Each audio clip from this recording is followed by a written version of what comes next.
She wore an iron collar. Now the whole kingdom smells like cinnamon and sings in the key of free. They say every great love story starts with a rescue.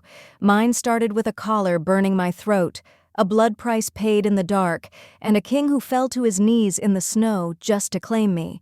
But here's what they don't tell you in the fairy tales. Sometimes the slave girl doesn't need rescuing. Sometimes she's the one who saves the kingdom. Sometimes her voice is the weapon that brings shadow lords to their knees and makes winter wolves bow.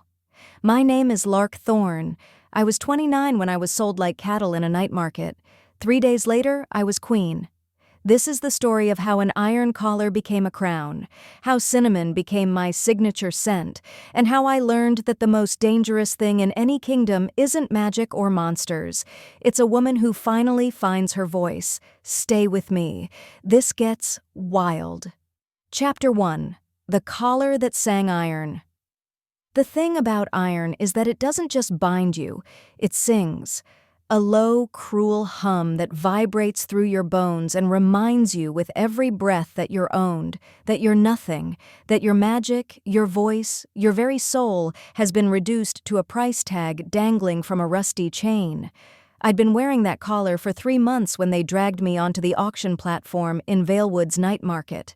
3 months of silence because speaking with iron pressed against your throat feels like swallowing broken glass. 3 months of starvation because slaves don't get fed unless they're useful, and a seer who can't speak prophecies isn't useful to anyone. The platform was splintered wood, rough beneath my bare feet. Torches flickered in iron sconces, casting dancing shadows across the crowd of buyers, merchants with calculating eyes, minor nobles looking for cheap labor, and a few others whose gazes made my skin crawl. The kind of buyers who didn't want workers. They wanted something else entirely. I kept my eyes down. That's what you learn quickly when you're collared. Don't make eye contact, don't draw attention, don't give them any excuse to hurt you worse than they already planned to. The auctioneer was a fat man with a voice like gravel and breath that reeked of cheap ale. He grabbed my arm, his fingers left bruises that would bloom purple by morning, and yanked me forward. "Fresh from the Valewood wilds," he bellowed to the crowd. 29 years old, healthy enough, good teeth, perfect for field work, kitchen duty, or... He paused, letting his meaning sink in with a leer that made my stomach turn. "Other services, if you prefer something wild to break in."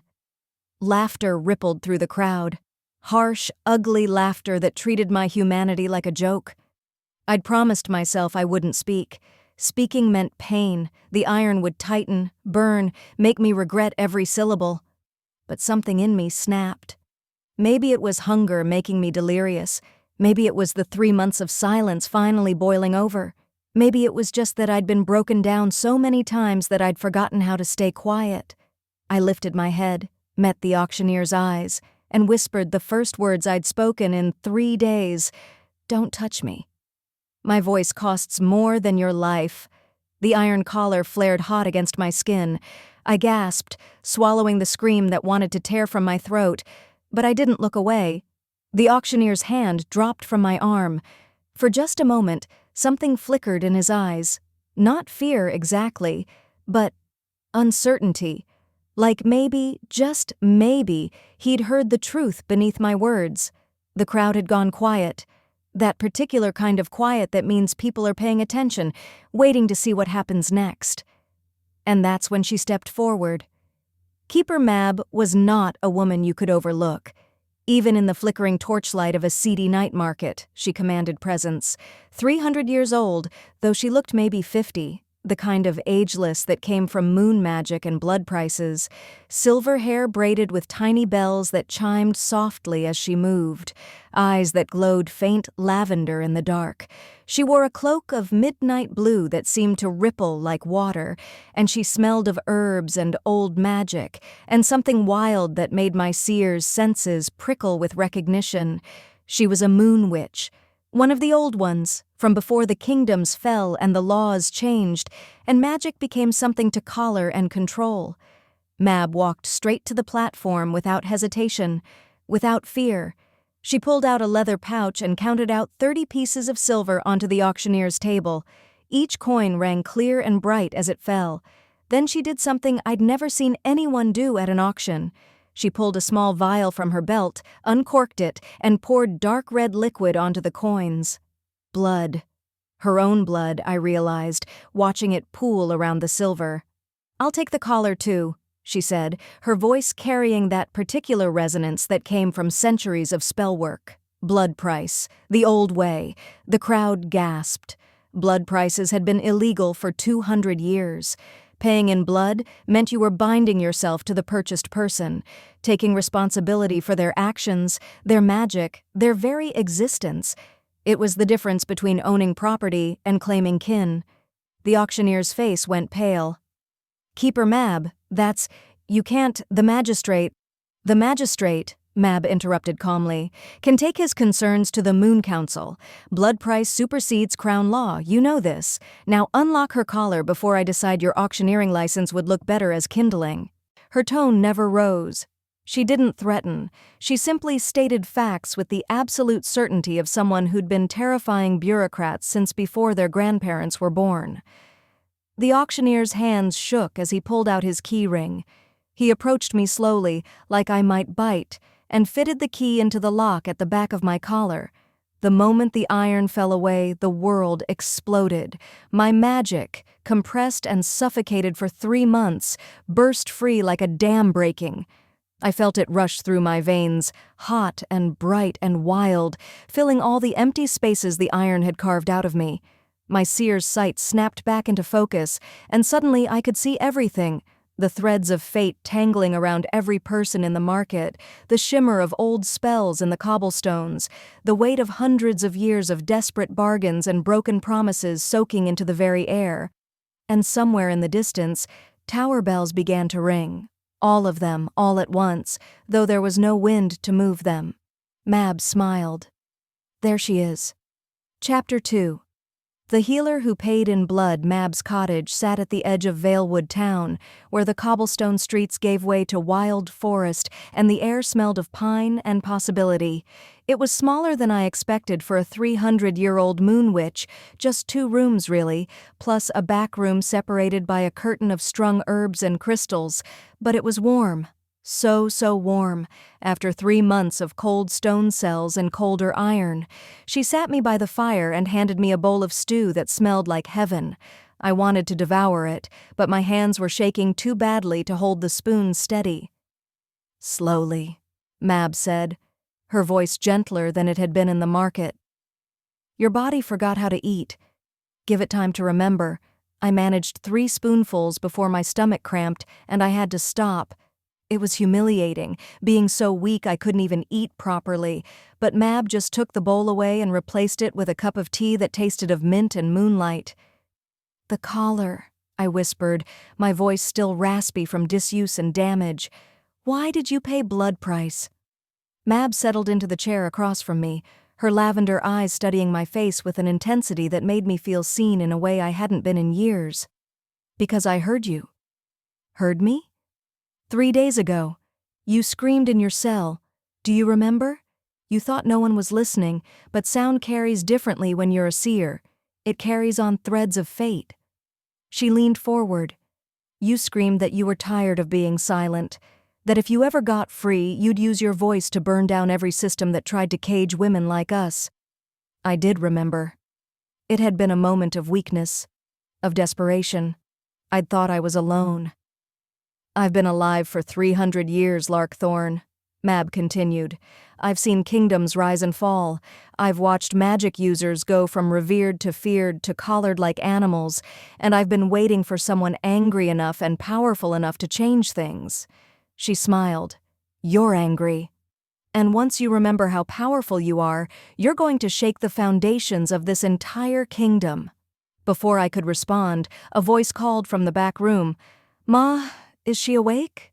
Can I see her? I've never met a real seer before, and, oh." A girl pushed through the curtain of herbs, and I knew immediately she was Mab's daughter. She had the same lavender eyes, the same silver-touched hair, though hers fell loose around her shoulders instead of braided.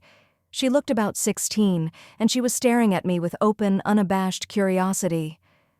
Arwen, Mab said with a long-suffering sigh. Give the poor woman a moment to breathe. Sorry. Arwen bounced forward anyway, dropping into a crouch beside my chair. I'm Arwen. I'm training to be a healer, which Ma says is just moon witching with more practical applications and fewer dramatic proclamations. I've read about seers in the old texts, but I've never actually met one, and I have so many questions like, do you see the future all the time or just sometimes? And is it in visions or dreams or just like random knowledge that appears in your head? And Arwen, Mab interrupted firmly, breathing. Give her space for breathing. Arwen laughed and sat back on her heels, but her eyes never left my face. There was kindness in them, genuine interest without the fear or suspicion I'd grown used to seeing whenever people learned what I was. You can ask me later, I said, surprised by how rusty my voice sounded. When I can answer without sounding like a dying crow. Arwen's grin was brilliant. Deal. That first night I slept on a cot in the back room, surrounded by the smell of drying herbs and the soft chime of Mab's spelled bells.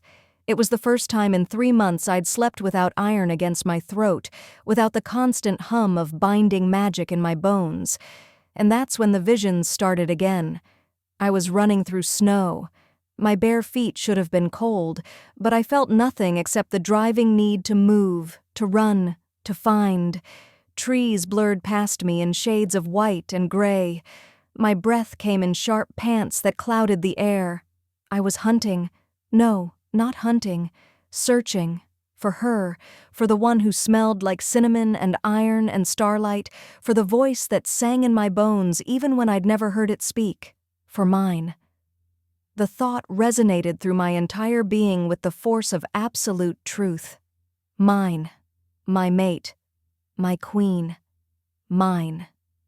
I skidded to a stop at a clearing's edge. There, standing in the center with her head tilted back to the moon, was a woman. She turned, and even though her face was shadowed, I saw her eyes. Amber, like honey lit from within, like fire under ice. And I heard her voice, though her lips didn't move. Just one word, whispered across the space between us like a promise or a threat. Mine. I woke up gasping, tangled in blankets, my heart racing like I'd actually been running. The teacup Arwen had left by my cot was on the floor, shattered, tea spreading across the wooden planks in patterns that looked almost like paw prints. Mab, I called out, my voice shaking.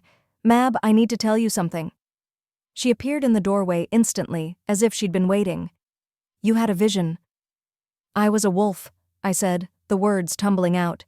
I was running, hunting, and I was looking for my mate, and— Describe the eyes, Mab interrupted. Amber, like honey and fire, and a voice, deep, male. He said, mine.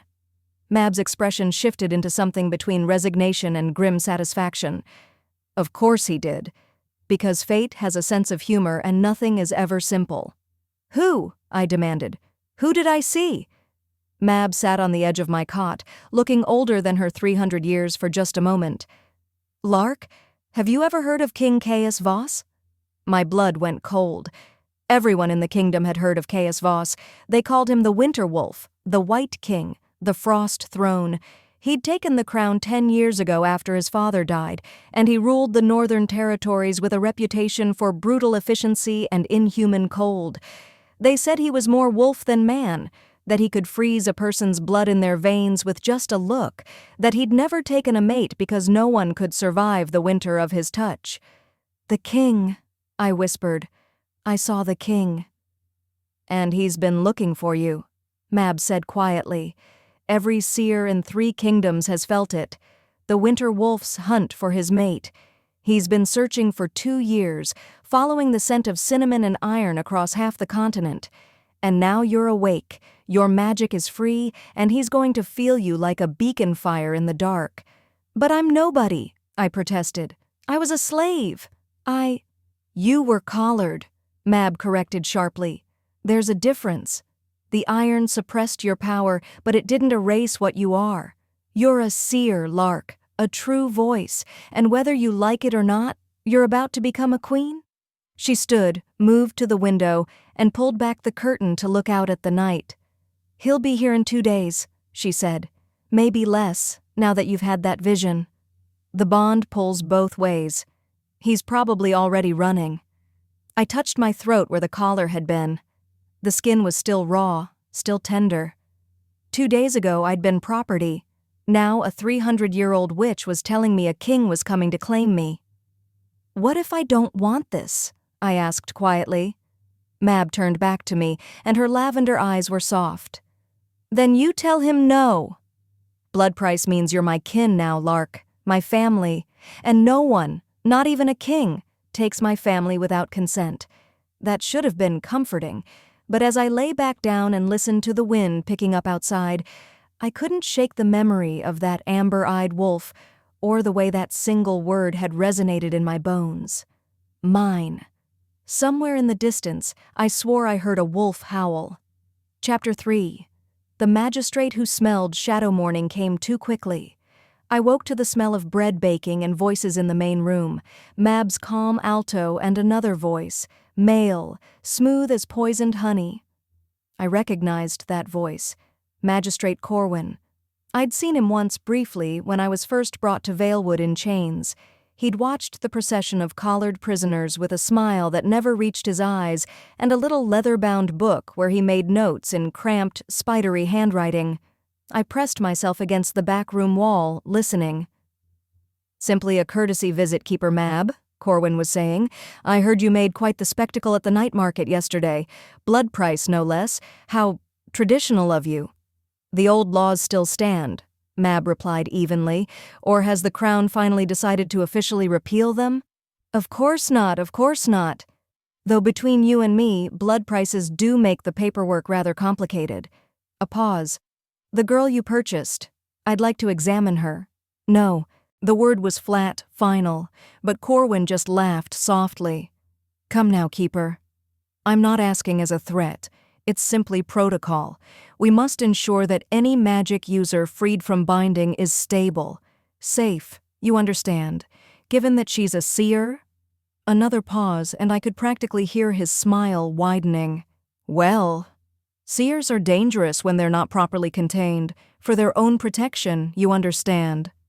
"I examined her myself," Mab said coldly. "She's weak as a kitten." 3 months of iron starvation will do that. She needs rest, food, and time to heal. Not an interrogation from a bureaucrat who thinks magic is something to be filed away in triplicate. Bureaucrat? How cutting. Corwin's voice didn't change, but something underneath it did. Something darker. "I do hope you're being honest with me, Keeper. Because harboring a dangerous magic user, particularly a seer who might, say, have visions of things the Crown would prefer to keep private, well, that's not just bureaucracy, that's treason, and treason carries the death penalty." Silence stretched between them, thick and tense. "I'll be watching, Keeper Mab," Corwin continued pleasantly. "If anything unusual occurs around your property, I'll know. And I'll come back with more than courtesy questions." I heard footsteps, the creak of the door opening. "Oh, and Keeper?" Corwin's voice floated back. "Do give the girl my regards. Tell her I look forward to our inevitable meeting." The door closed. A moment later, Mab appeared in the back-room doorway.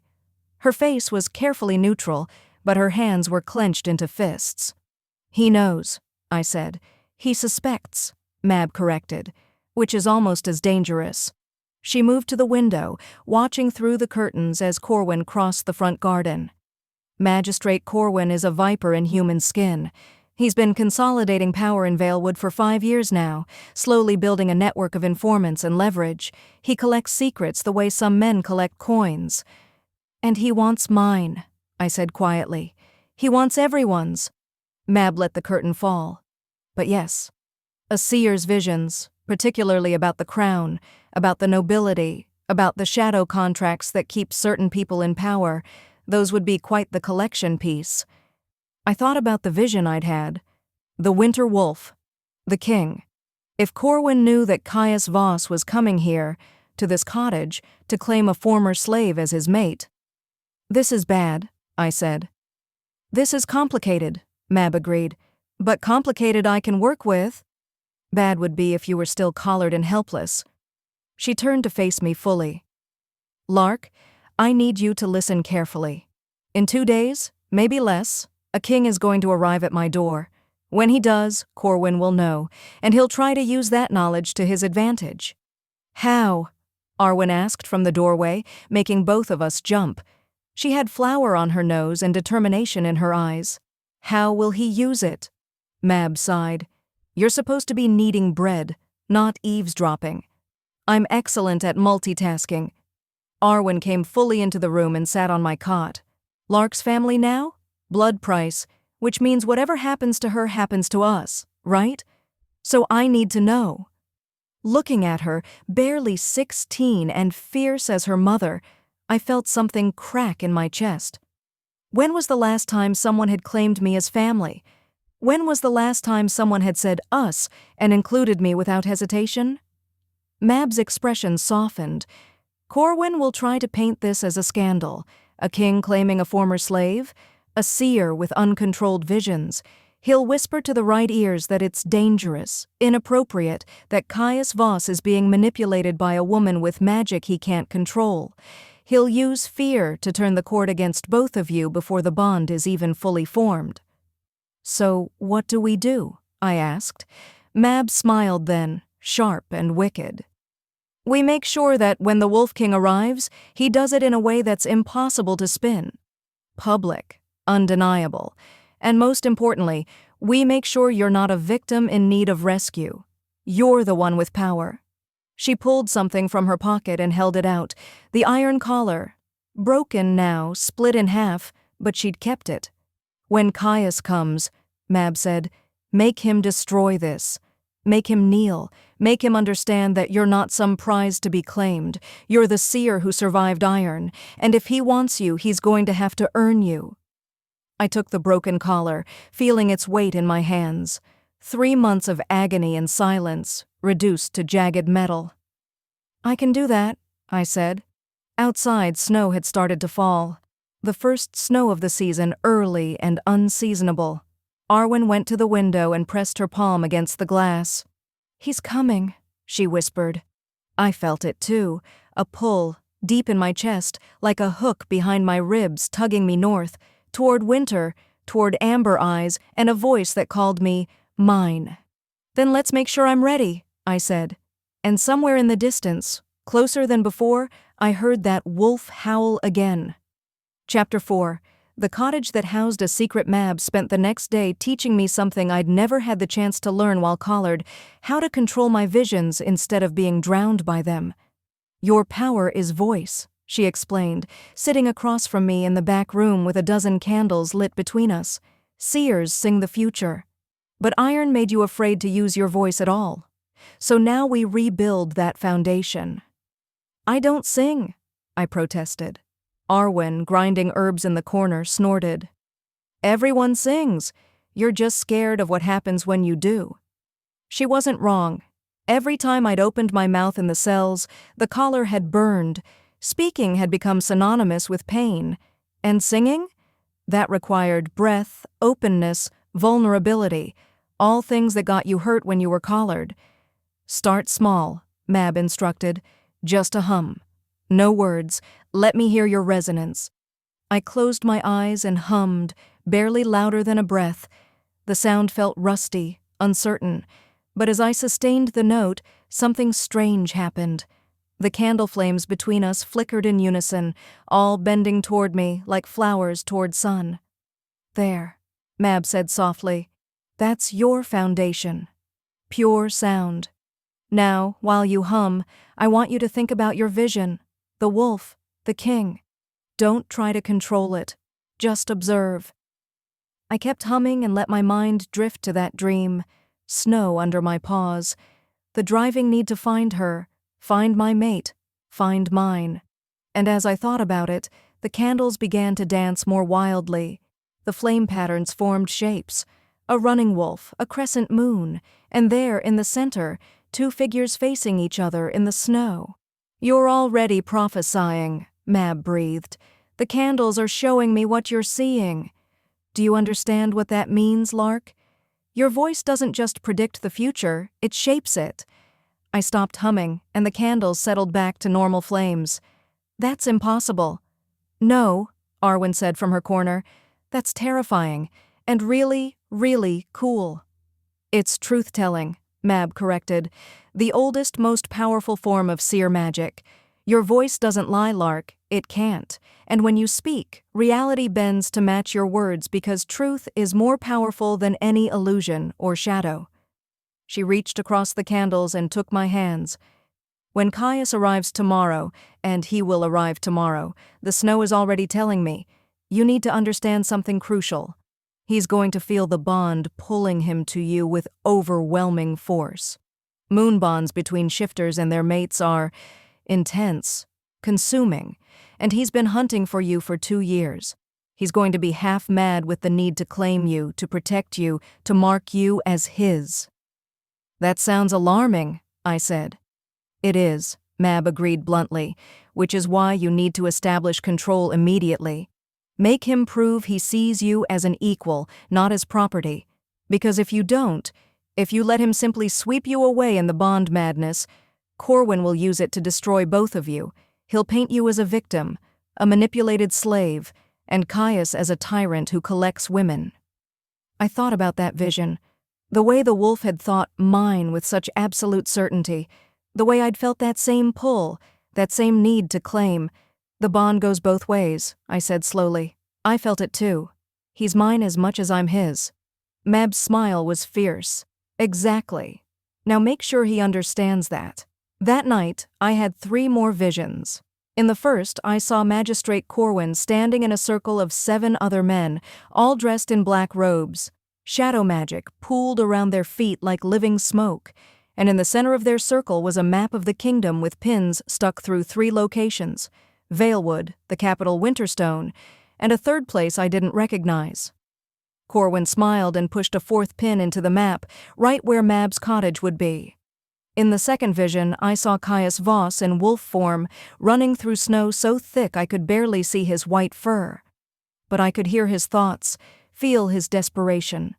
2 years. 2 years of hunting for the scent of cinnamon and iron.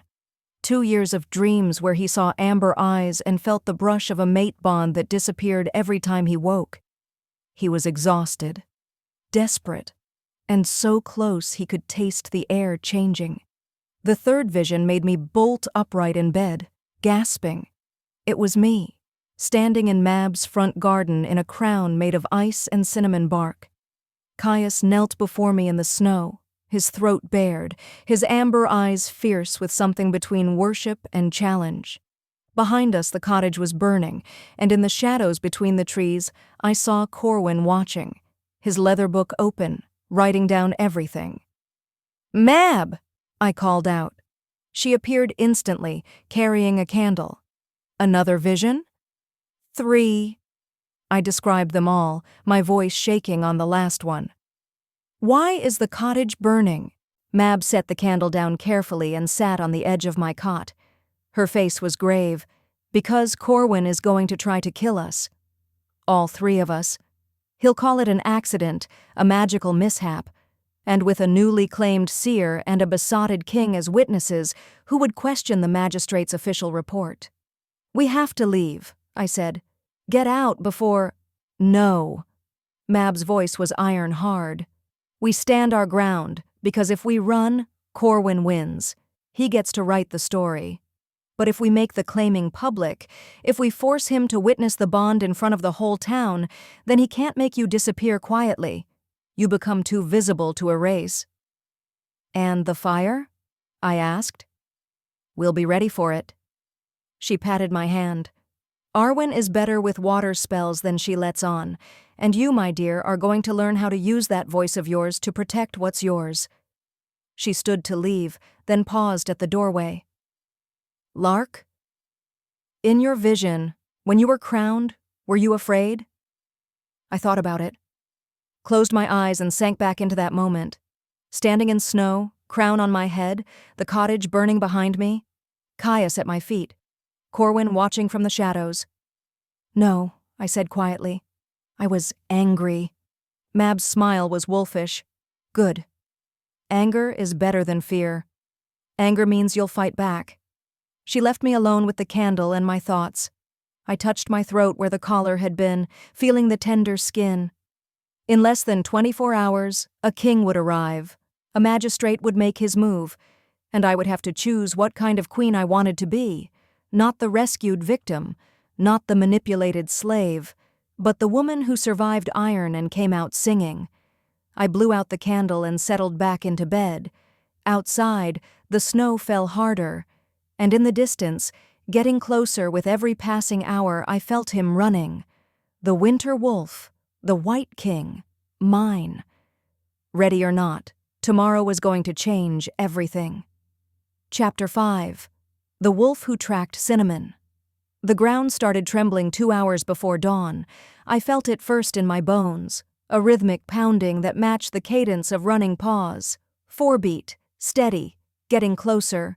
I was awake instantly, my heart matching that distant rhythm, the mate bond pulling taut in my chest like a plucked string. Arwen stumbled into my room, eyes wide. Ma says he's here. Well, almost here, like a mile out and closing fast. She grabbed my hands. Are you ready? Was I ready? Ready for what? A king I'd never met to claim me as his mate because some cosmic joke of fate decided a former slave and a winter wolf belonged together.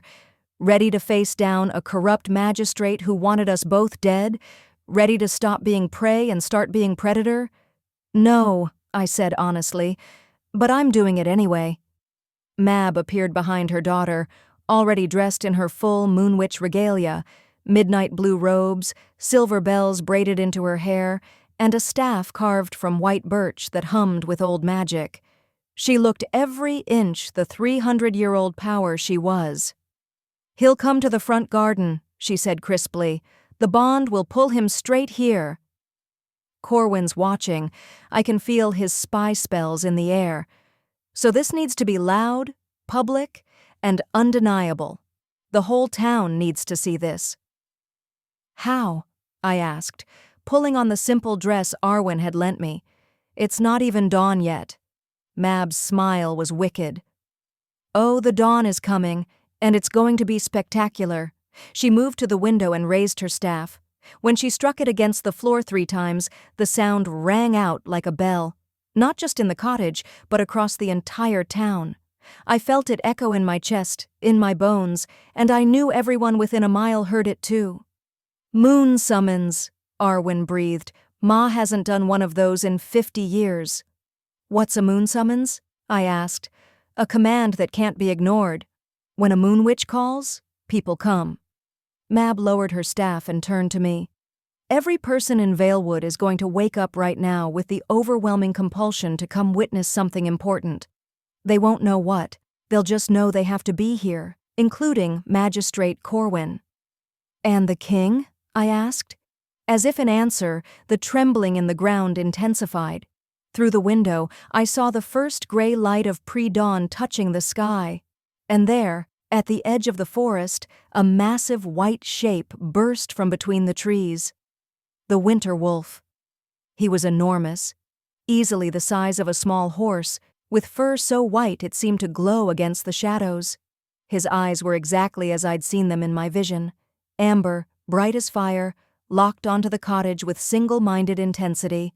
When he threw back his head and howled, the sound split the air like thunder and made every dog in town howl in response. "He's beautiful," Arwen whispered. He was terrifying, magnificent, and running straight for us. "Outside," Mab ordered. "Now. This happens in the open where everyone can see." We rushed through the cottage and out the front door. The garden was small, barely 15 feet of herb beds and a stone path, but it would have to do. Already I could hear doors slamming, voices calling out, the sound of the town waking and responding to the moon summons. People were coming. The wolf skidded to a stop at the garden gate, snow spraying around his massive paws. His chest heaved, his tongue lolled, and his amber eyes never left my face. For a moment we just stared at each other. Then he shifted. I'd heard about shifter transformations, but I'd never seen one. It was like watching water and light and bone rearrange themselves all at once. The wolf blurred, contracted, reformed, and suddenly there was a man standing in the snow where the beast had been. Caius Voss, the winter wolf, the king. He was tall, well over 6 feet, with the kind of build that came from a lifetime of fighting and running and surviving. His hair was the same white blonde as his fur, falling to his shoulders in a tangled mess. He wore leather pants and boots, but his chest was bare, showing pale skin marked with scars and the faint shimmer of frost that seemed to cling to him naturally. His face was all sharp angles and harsh beauty, the kind of features that looked carved from ice. And those eyes, God, those amber eyes that had haunted my visions. He took one step toward me, then dropped to his knees in the snow. The gathering crowd gasped. People were pouring into the garden now, merchants in nightclothes, families with sleepy children, guards in half-fastened armor. And there, at the back, I saw Magistrate Corwin, his face carefully neutral except for the slight narrowing of his eyes. "You," Caius said, and his voice was rough, raw, like he'd been running for days without stopping, which I realized he probably had. "You're her, you're mine." The mate bond flared between us, visible now as a shimmer in the air, threads of silver and gold, and something that looked like captured starlight. I felt it wrap around my ribs, felt the pull of it trying to drag me forward into his arms, but I held my ground. "I'm Lark Thorne," I said clearly, pitching my voice to carry to the crowd. "I was a slave 2 days ago. I wore an iron collar for 3 months, and I'm not yours until you understand what that means." Caius's eyes flashed, but he didn't rise. "I understand. Do you?" I stepped forward, letting everyone see me, see the raw skin at my throat, see the way my hands still shook slightly from starvation and trauma. "I'm not a prize, Your Majesty. I'm not property to be claimed. If you want me, you're going to have to see me as an equal." "I do," he said fiercely. "I have been searching for you for 2 years. 2 years of following your scent across half the continent, of dreaming about amber eyes and a voice that sang in frequencies I couldn't hear. I knew you were suffering. I felt it through the bond every time the iron burned you, every time you were hurt and I couldn't find you." His voice broke slightly. "I would have torn down every slave market in this kingdom to find you, and now that you're here, now that you're free, I'm telling you that I see exactly who you are. A survivor, a seer, my mate, my equal, my queen." He reached up and touched his own throat, baring it in the ultimate gesture of submission for a wolf.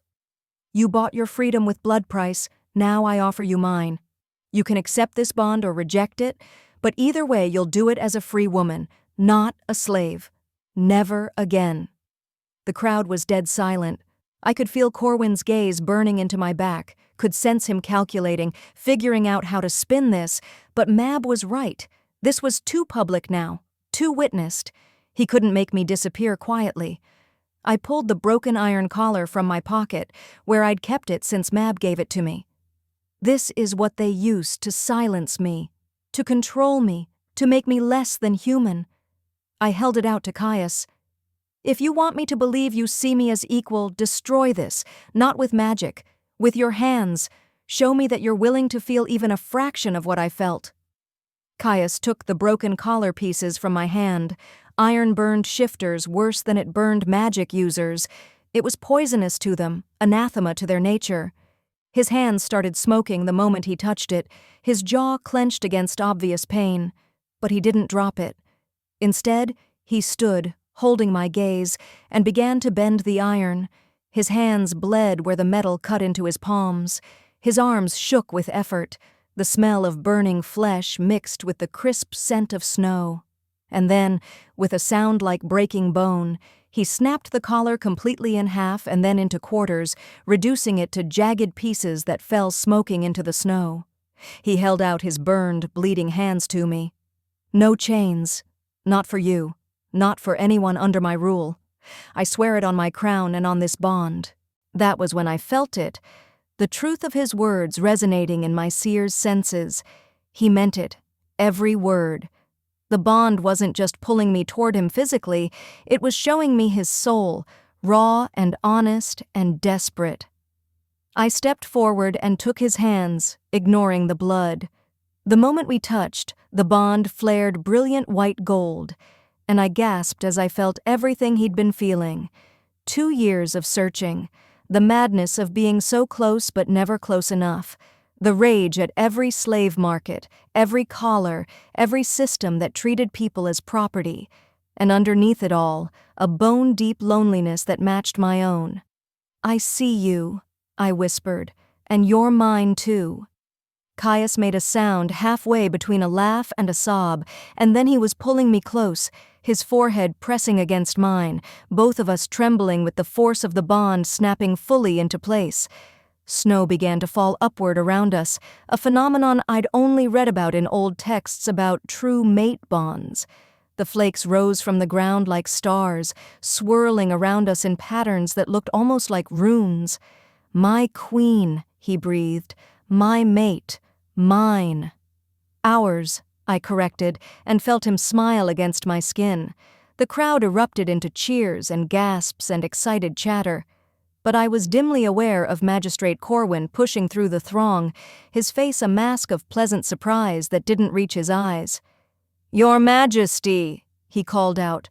"What an unexpected honor! Though I must say this is highly irregular. The proper protocols for a royal bonding—" "Protocols," Caius interrupted, not even looking at him. "Can bend. She's mine. I'm hers. That's the only protocol that matters." But I pulled back slightly, enough to meet Corwin's gaze. I saw it there, the calculation, the anger, the shadow magic lurking beneath his pleasant exterior. This wasn't over. He'd witnessed the bond, yes, but he'd also just watched his plans to quietly eliminate me go up in smoke. He was going to try something else, something worse, and I needed to be ready. Chapter 6. The Public Kneel in the Snow. Caius didn't let go of my hand for the next hour. Not when Mab invited us inside, not when Arwen brought tea and bandages for his burned hands, not when the crowd finally dispersed, still buzzing with the gossip of a lifetime, the Winter Wolf King claiming a former slave as his queen. Magistrate Corwin had stayed longer than most, making polite small talk about proper royal announcements and the need for official documentation. But underneath the pleasantries, I felt the threat. He kept glancing at me with eyes that assessed, calculated, planned.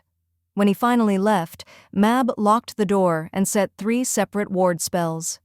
"He's not done." "I know," I said quietly. "I saw it. In my vision, the cottage burns." Caius's hand tightened on mine, claws pricking out slightly before he forced them back. "Then we leave. Now. You'll come to Winterstone where you'll be safe." "No," Mab said firmly. "She needs to stay here for at least 3 more days. The blood price isn't fully settled yet, and if she leaves before it bonds completely, it could backlash. She'd lose her magic entirely." Caius's growl was low and dangerous. "Then I stay here." "That's what he wants," I said, the understanding clicking into place. "Corwin wants you here, wants you distracted, focused on me, not on your kingdom. While you're here playing protector, what's happening in Winterstone? Who's making decisions in your absence?" Caius's expression darkened.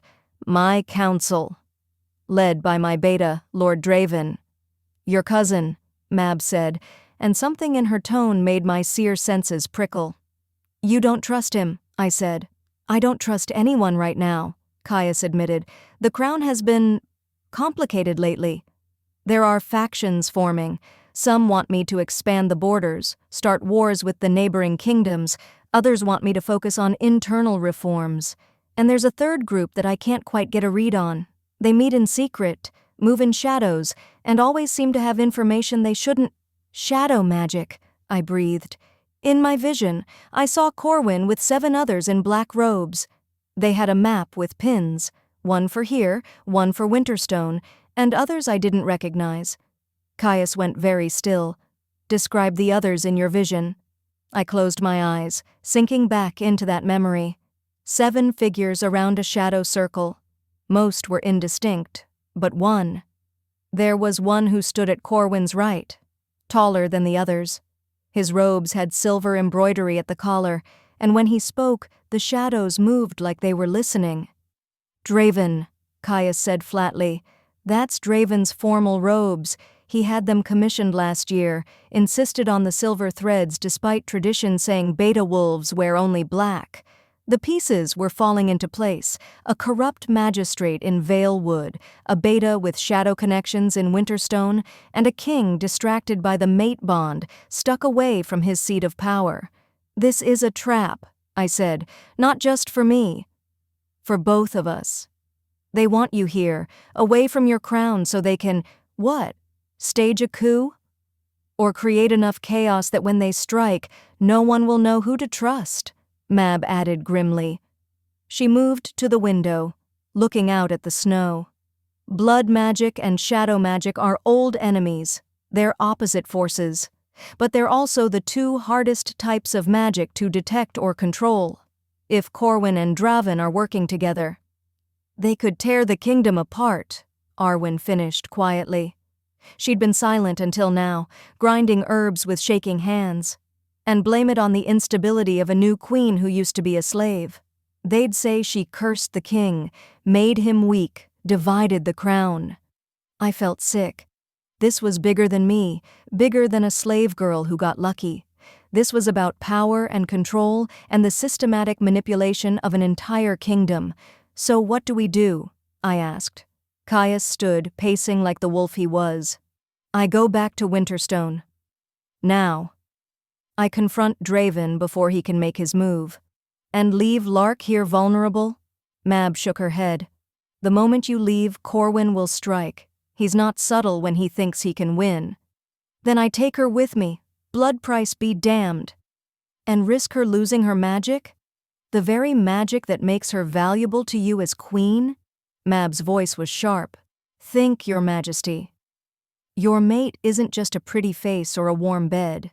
She's a seer, the only one in the kingdom who can actually see through shadow magic and truth tell what's real. If you take her now, unstable and ungrounded, she becomes useless. Is that what you want?" Caius flinched like she'd struck him, but he didn't argue because she was right. I could feel it in the bond, his desperate need to protect me warring with his understanding that I needed to be more than just protected. I stood, moving to stand in front of him. "Go back to Winterstone, but don't confront Draven yet. Watch him, gather evidence, and in 3 days when the blood price is settled, I'll come to you." "3 days is too long," Caius growled. "3 days is necessary," I countered. "And besides..." I smiled slowly, feeling something fierce and dangerous unfurling in my chest. "I'm not helpless, remember? I survived 3 months of iron. I think I can handle 1 corrupt magistrate. With help," Mab added firmly. "Arwen and I aren't exactly defenseless either." Caius looked between the 3 of us. A 300-year-old moon witch, a teenage healer with more power than she let on, and a former slave with a voice that could reshape reality. Slowly, reluctantly, he smiled. "I pity anyone who underestimates you 3. "You should," Arwen said cheerfully. "Now sit down and let me properly bandage those hands before you drip blood all over Ma's clean floor." Caius left an hour later, shifting back into wolf form for the journey. But before he went, he did something I didn't expect. He reached up and pulled a small silver ring from a chain around his neck. Nothing fancy, just a simple band with a tiny frost pattern etched into it. "This was my mother's," he said quietly, holding it out to me. "She gave it to my father the day she agreed to be his queen. It's not a collar. It's not ownership. It's a promise. Will you wear it?" I took the ring, feeling the cool metal against my palm. It fit perfectly on my right hand, the frost pattern catching the light. 3 days, I said. "Then I'll come to Winterstone, and we'll figure this out together." "Together," he agreed. He kissed me then, quick and fierce and tasting of winter and cinnamon. The bond flared between us, and for a moment I felt what he felt, the desperate pull to stay, to protect, to never let me out of his sight again. But he pulled back, forced himself to step away. 3 days, Lark Thorne. If you're not at Winterstone in 3 days, I'm coming back with an army." "I'll be there," I promised. He shifted, the white wolf emerging in a blur of magic and moonlight. Our eyes met one more time. Amber and amber, mate and mate, equals. And then he was gone, running north through the snow toward his kingdom and whatever traps waited there. I stood in the garden long after he'd disappeared, touching the ring on my finger and feeling the echo of the bond stretching between us like a silver thread. "So," Arwen said from the doorway, "now we just have to survive 3 days with a shadow mage magistrate who wants us dead. Should be fun." "Fun," I agreed dryly. That's exactly the word I'd use. Mab appeared beside her daughter, staff in hand. "Come inside. We have a lot of work to do. If Corwin's going to strike, it'll be tonight. He'll want to move fast before the king can send reinforcements or before word of the bonding spreads too far, so we prepare." "Prepare how?" I asked. Mab's smile was all teeth. "We teach you how to use that voice of yours as a weapon. Because if my cottage is going to burn, we're going to make damn sure we burn them first." I followed them inside, feeling the ring's cool weight on my finger and the mate bond humming in my chest. 3 days? I just had to survive 3 days. How hard could it be?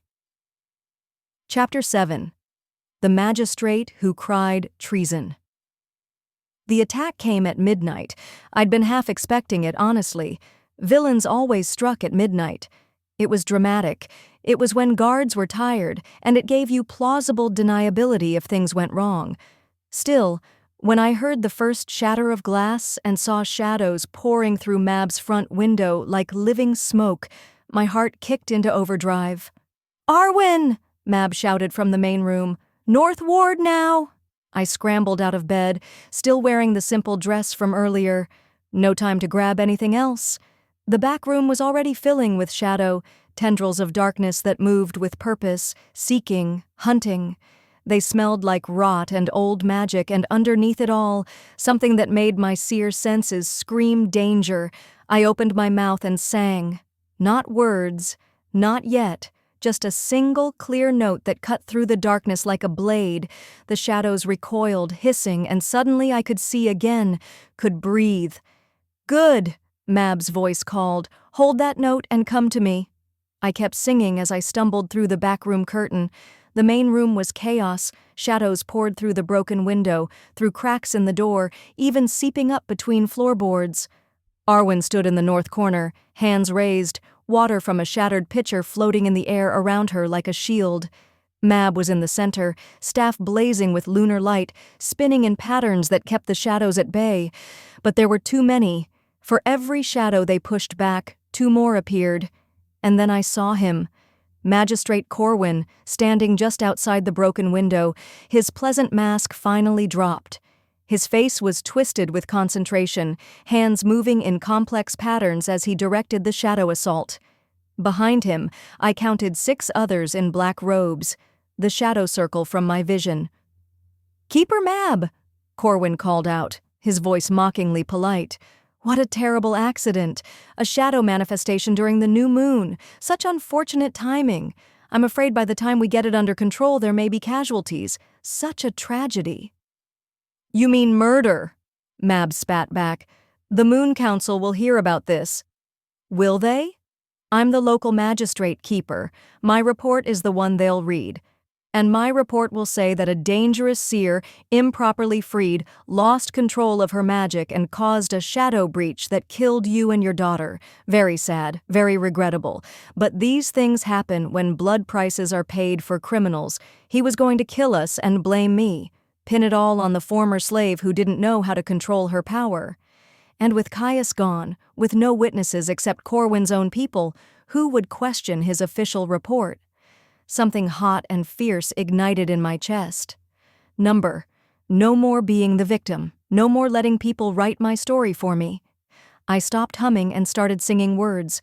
Truth cuts through shadow like moonlight through lies. What hides in darkness now opens its eyes. Show me the guilty.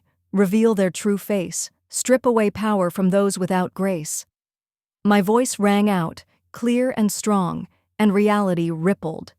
The shadows froze mid-strike, trembling, and then they started flowing backward, Away from us, toward Corwin and his circle. What?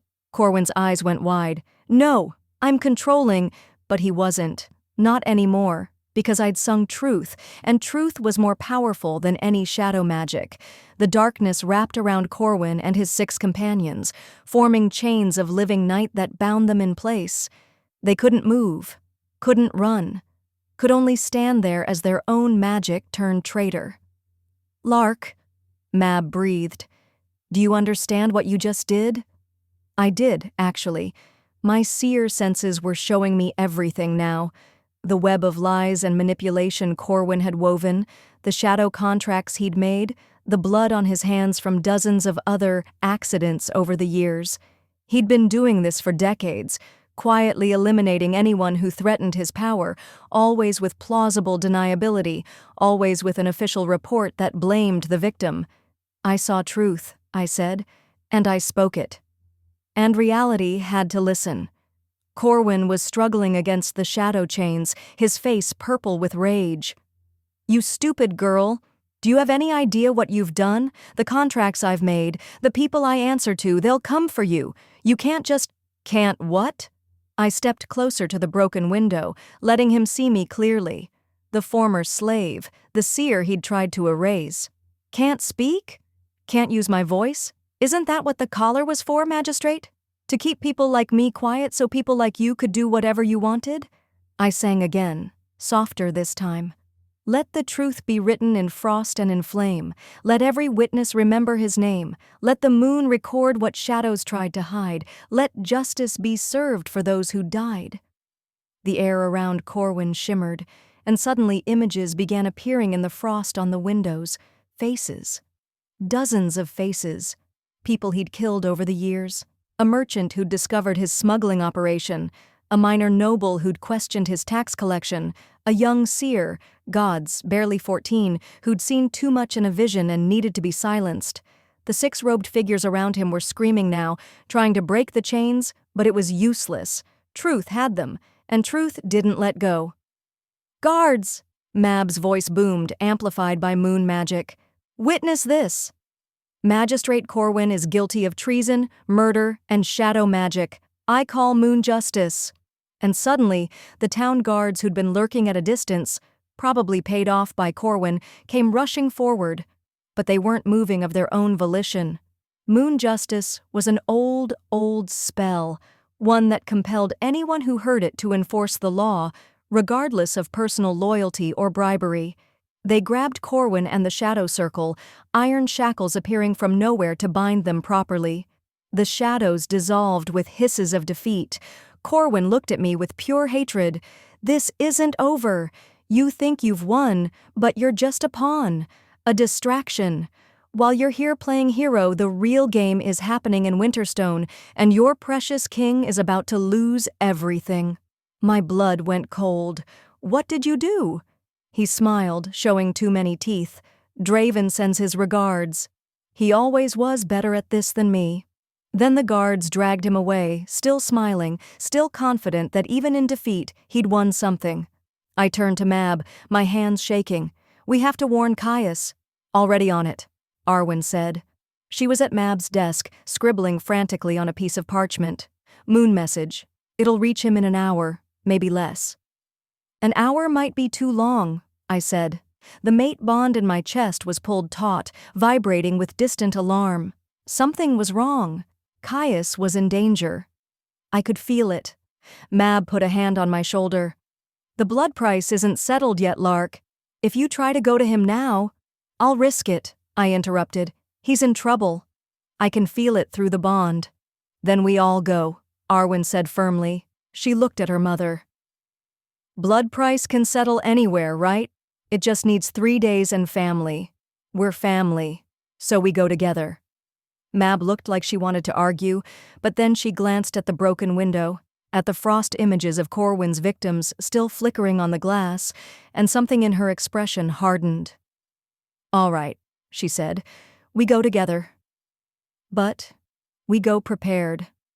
Arwen, pack the travel bags. Lark, you're going to need to learn one more song before we leave. What song? I asked. Mab's smile was grim, the one that calls a king home to his queen. Chapter 8. The Palace That Locked Its Gates. We left Valewood before dawn, riding in Mab's enchanted cart that somehow moved 3 times faster than any normal horse could pull it. The countryside blurred past us, forests and fields and small villages still sleeping under blankets of snow. I spent the journey learning the king calling song. It was old magic, the kind that required blood and bone and breath. You had to sing your mate's true name, not the one everyone knew, but the secret soul name that only appeared in the bond, and weave it through the melody until the call became irresistible. "It's invasive magic," Mab warned as I practiced. "He'll feel compelled to come to you no matter what he's doing. So only use it in true emergency." "His beta is staging a coup," I said. "That feels like an emergency." "Fair point." We arrived at Winterstone as the sun was setting on the first day.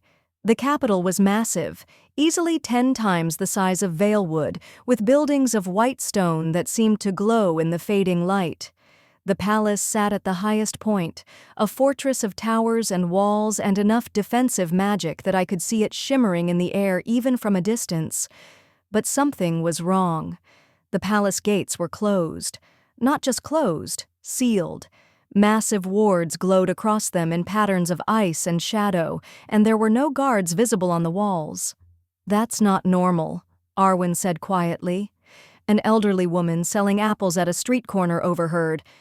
"Been like that since this morning. The king called an emergency council meeting, and then the gates locked and no one's been in or out since. There's rumors." She leaned closer, dropping her voice. "Rumors that the king's been enchanted. That the new queen he claimed is actually a shadow witch who's controlling him." I closed my eyes, feeling the mate bond stretched tight in my chest. Caius was in there, behind those wards, and I could feel his frustration, his fury, his sense of being trapped. "Draven moved fast," Mab said grimly. "Locked down the palace, spread rumors about you, and isolated the king. Classic coup tactics." "How do we get in?" Arwen asked. I touched the silver ring on my finger, Caius's mother's ring, and felt it pulse with faint warmth. Through it, I could feel him more clearly. He was in the throne room, surrounded, contained, waiting. "We don't sneak in," I said slowly. "We announce ourselves. Loud and public, just like the bonding. We make them open the gates." Mab raised an eyebrow. "And how do you propose we do that?" I smiled. "I'm the queen. Time I started acting like it." I stepped out of the cart and walked straight toward the palace gates. Behind me, I heard Mab and Arwen scramble to follow. The street was crowded with people, merchants closing up shop, families heading home for dinner, guards on patrol. Perfect. I stopped 50 feet from the gates, planted my feet, and sang. Not the king calling song, not yet. Instead, I sang a different kind of truth. "Let every ear in this city hear, let every heart hold what I make clear. I am Lark Thorne, the winter wolf's mate, and I've come to claim what's mine at this gate." My voice carried, amplified by seer magic and desperation, and the sheer force of truth. Every person on the street stopped, turned, stared, and then, impossibly, I felt the city listening. All of it. Every citizen of Winterstone suddenly paying attention to the woman in a borrowed dress standing before their palace gates. "Your king has been locked inside by traitors," I continued, singing the words so they couldn't be doubted. "Shadow magic seeks to steal his crown, but I am his queen, his mate, his equal, and I demand these gates be opened. Now." The wards on the gate flickered. Somewhere inside the palace, I felt Caius's awareness snap toward me like a wolf scenting prey. The bond between us blazed, and then a voice answered me, cold, smooth, arrogant. "The king is indisposed." Lord Draven appeared on the wall above the gates, flanked by guards in black armor I didn't recognize. "And you, girl, are nothing more than a slave who got lucky. You have no authority here." "I have the authority of the mate bond," I sang back. "I have the authority of truth, and I have the authority of a woman who survived iron and came out stronger. Now open the gates." "Make me," Draven smiled. You're just one former slave with delusions of grandeur. What can you possibly do to—" I sang the king-calling song. It erupted from my throat like a battle cry, like a prayer, like the single most important thing I'd ever said. I wove Caius's soul name through it, Chiron, meaning winter-born wolf who runs alone, and felt the bond between us snap into absolute clarity. Inside the palace, something roared, not a human sound, a wolf's fury. The palace walls began to shake, ice spread across the stones in fractaling patterns, and then, with a sound like breaking thunder, one of the palace towers exploded outward in a spray of white frost and howling wind. The winter wolf emerged, but he wasn't alone. He was riding what I can only describe as an ice wolf chandelier, a massive construct of frozen magic shaped like wolves running in formation, carrying him through the air like a living throne.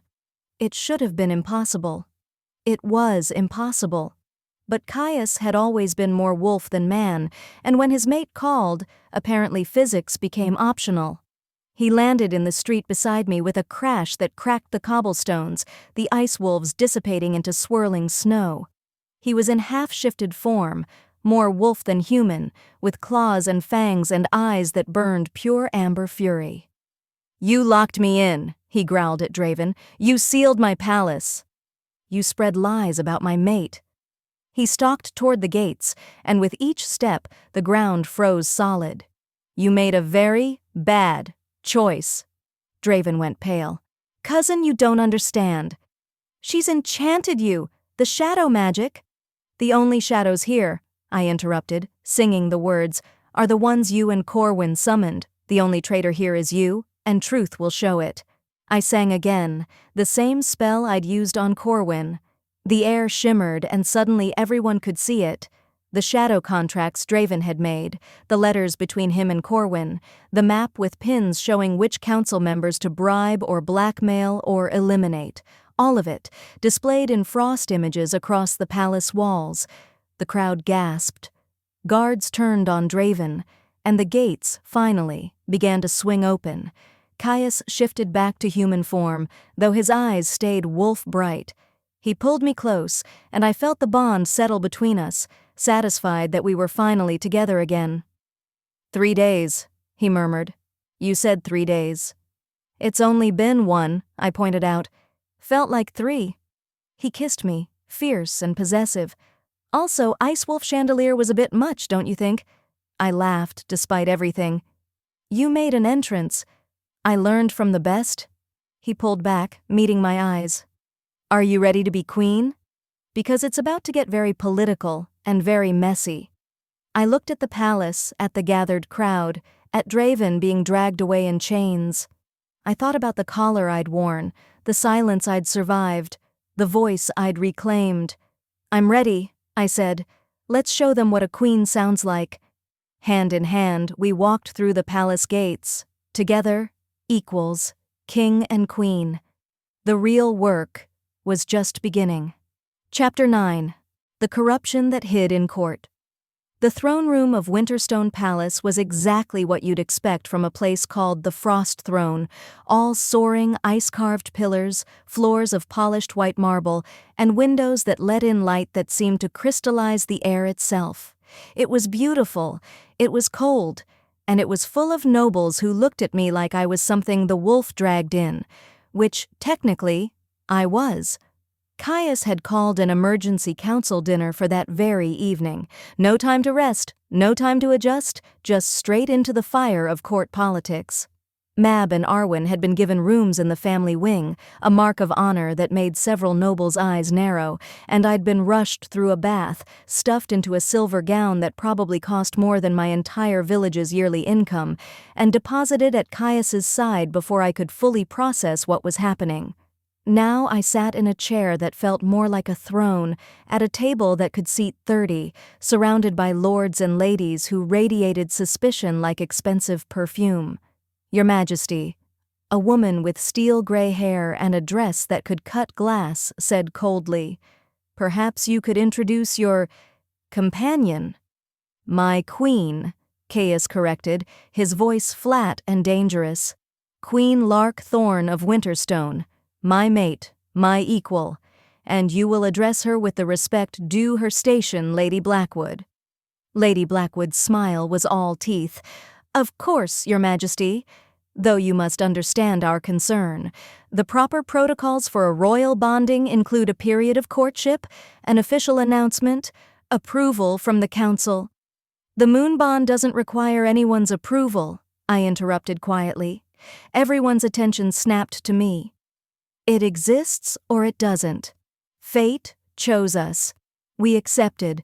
That's all the protocol required." Lady Blackwood's eyes narrowed. "You're rather bold for a former slave," I finished for her. "Yes. I wore an iron collar for 3 months. Before that I was a seer in Valewood. Before that I was a daughter, a sister, a woman with dreams and dignity. The collar didn't erase any of that. It just tried to make me forget." I stood, letting the silver gown catch the light. "I know what you're all thinking. That I'm an embarrassment, a political disaster, that the king should have chosen someone with a proper lineage, proper training, proper everything. But here's what you need to understand. I'm not here because I'm qualified by your standards. I'm here because fate decided I belonged here. And fate," I smiled slowly, "doesn't make mistakes." The room was dead silent. I could feel Caius's pride and amusement through the bond, but I kept my eyes on the council. "Now," I continued, "I understand that Lord Draven attempted a coup today, working with Magistrate Corwin of Valewood. I understand there are shadow contracts and corruption throughout this court, and I understand that some of you were likely involved." Several nobles shifted uncomfortably. "So here's what's going to happen," I said, my voice dropping into that resonant frequency that made truth unavoidable. "I'm going to scan this room. Every single one of you, and anyone carrying shadow magic, anyone involved in the corruption is going to show it. Not because I'm forcing you to confess, but because truth has a way of revealing itself when a seer asks the right questions. You can't just—" a portly lord sputtered. "I can," I said simply, "because I'm queen. Because my mate gave me authority. And because every single person in this room wants to know who can be trusted, including you." I began to walk around the table, letting my seer's sight unfocus slightly.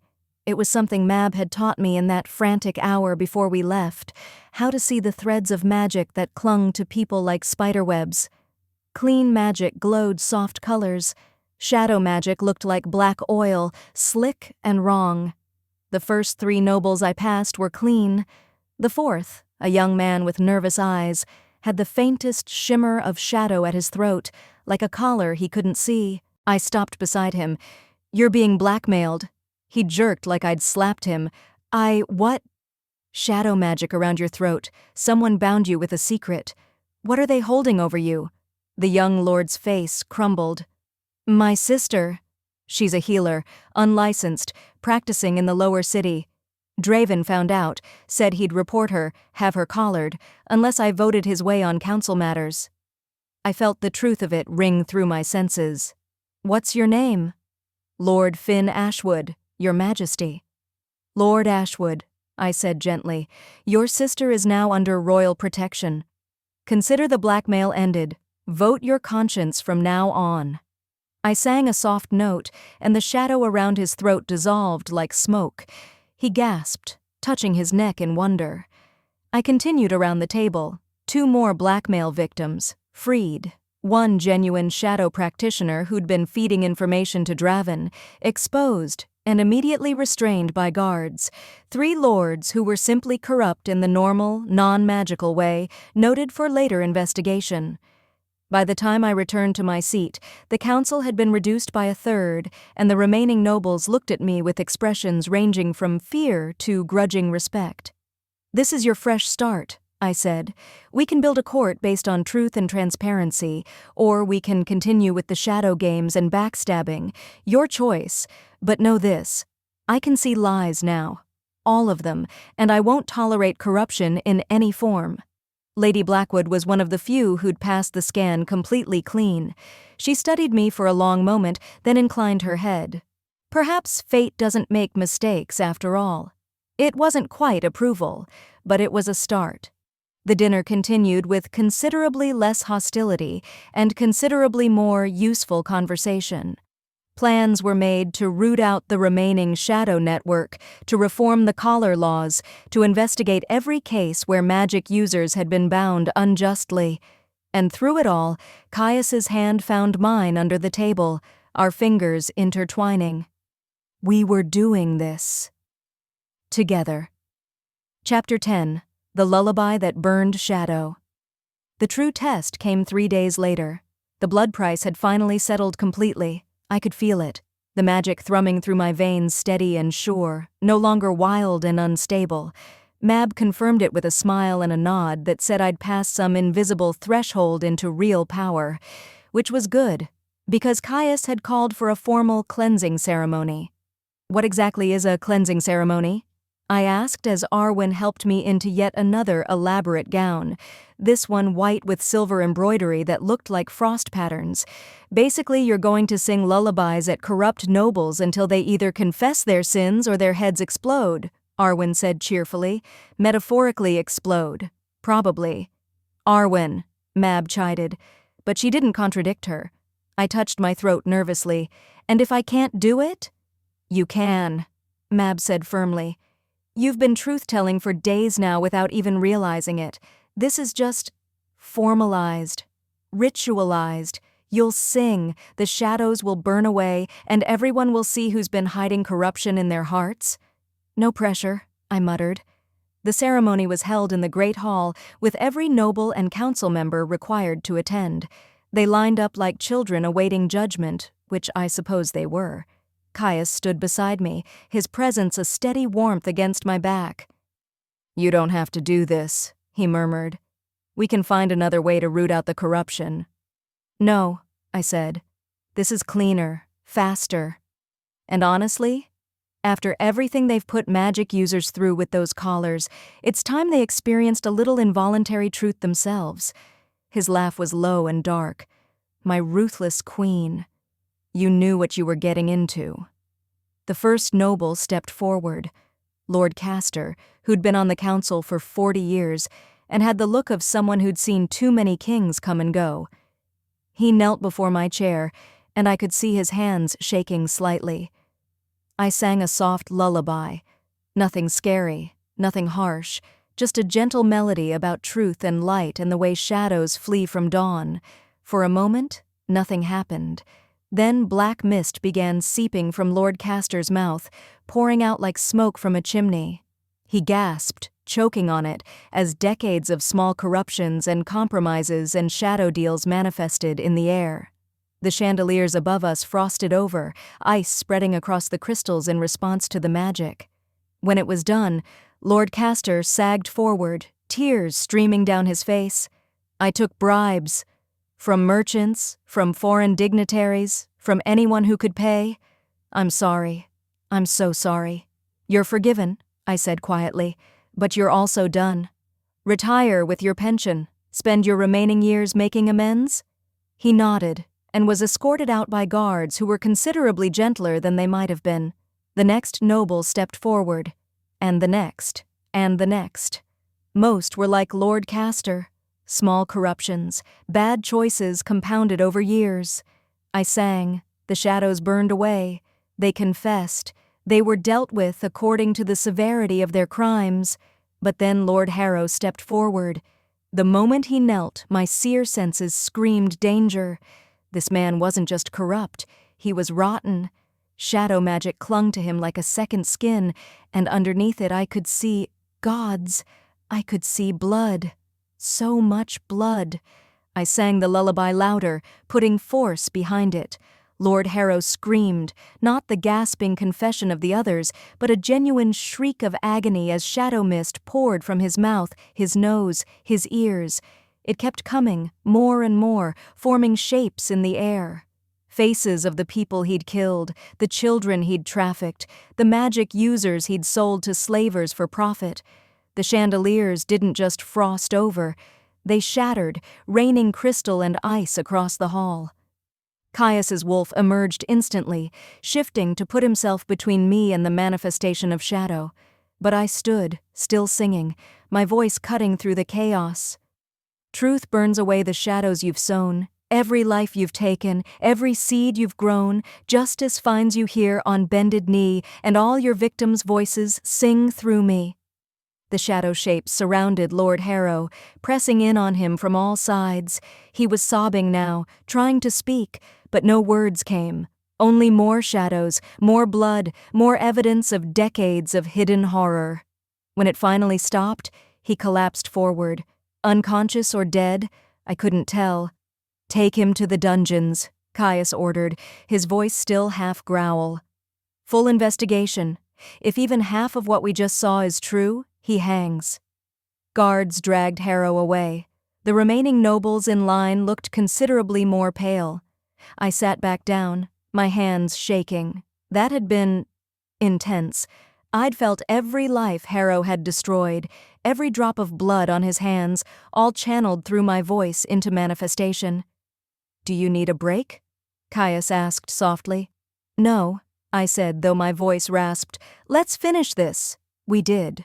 3 more hours of cleansing, of lullabies that burned shadow, of confessions and tears, and the slow, painful process of dragging an entire court into the light. By the end, half the council had been removed from their positions. A dozen would face trial. 3, including Harrow, would likely hang. But the rest, the ones who'd passed, who'd had their small shadows burned away and had emerged cleansed, looked at me with something like awe. "You gave them redemption," Mab said later, as I soaked in a bath hot enough to scald. "That's more than they deserved." "Maybe," I said, "but I remember what it felt like to be judged for things beyond my control. To be treated as less than human because of what I was. I won't perpetuate that system, even for the guilty." Through the door, I heard Caius speaking with someone. His voice was warm, almost playful, so different from the cold king voice he used in public. "Is he always like that?" I asked. "The Ice King act?" Arwen, who was braiding my wet hair, laughed. "Only in public. When it's just family, he's actually kind of a puppy. Don't tell him I said that. Your secret's safe." But as I closed my eyes and let the hot water soothe my aching throat, I thought about what Arwen had said. Family. I had a family now. Mab and Arwen, blood-bound and fierce. Caius, mate-bound and devoted.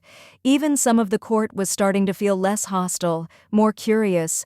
I'd gone from collared slave to queen in less than a week, and somehow, impossibly, I was making it work. Tomorrow, there would be more challenges, more politics, more people who wanted to use or control or eliminate me. But tonight, I was just Lark, soaking in a bath, surrounded by people who claimed me as theirs. And that was enough. Chapter 11. The beta who sold Shadow Draven's trial was set for the following week, but he apparently decided he didn't want to wait for official justice. He escaped in the middle of the night, taking 3 guards and, this was the part that made my blood run cold, Arwen with him. I woke to Mab's scream. Caius and I ran to her room to find her standing at the window, clutching a note that smoked with shadow magic. Her hands were shaking, and when she looked at me, I saw something I'd never seen in her eyes before. Fear. "He took my daughter," she whispered. The note was short. "Keep her, Mab, your girl for your Seer's vocal cords. The palace gardens at dawn. Come alone. If you bring guards, bring wolves. Bring any backup at all." I cut her throat. Caius's growl was pure fury. "He's dead. I don't care about trials or justice.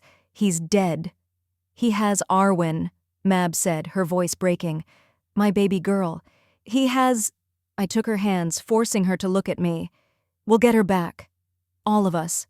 Together." "The note says alone," Mab protested. "The note lies," I said simply. "Draven wants my vocal cords? Fine. Let him think he's getting them. But he's not going to expect what else he gets." I turned to Caius. "How loyal are your guards? The ones who didn't leave with Draven?" "Completely. Why?" "Because I need you to trust me on something insane." Dawn came gray and cold, with frost covering every surface in the palace gardens. I walked through the rose arbor wearing a wedding gown. Not a real one. This was a gown made entirely of parchment, thin, delicate sheets covered in ink, all sewn together with silver thread. Every sheet was a contract, a legal document, a piece of evidence. Mab had helped me create it in the few hours before dawn, both of us working with shaking hands and fierce determination.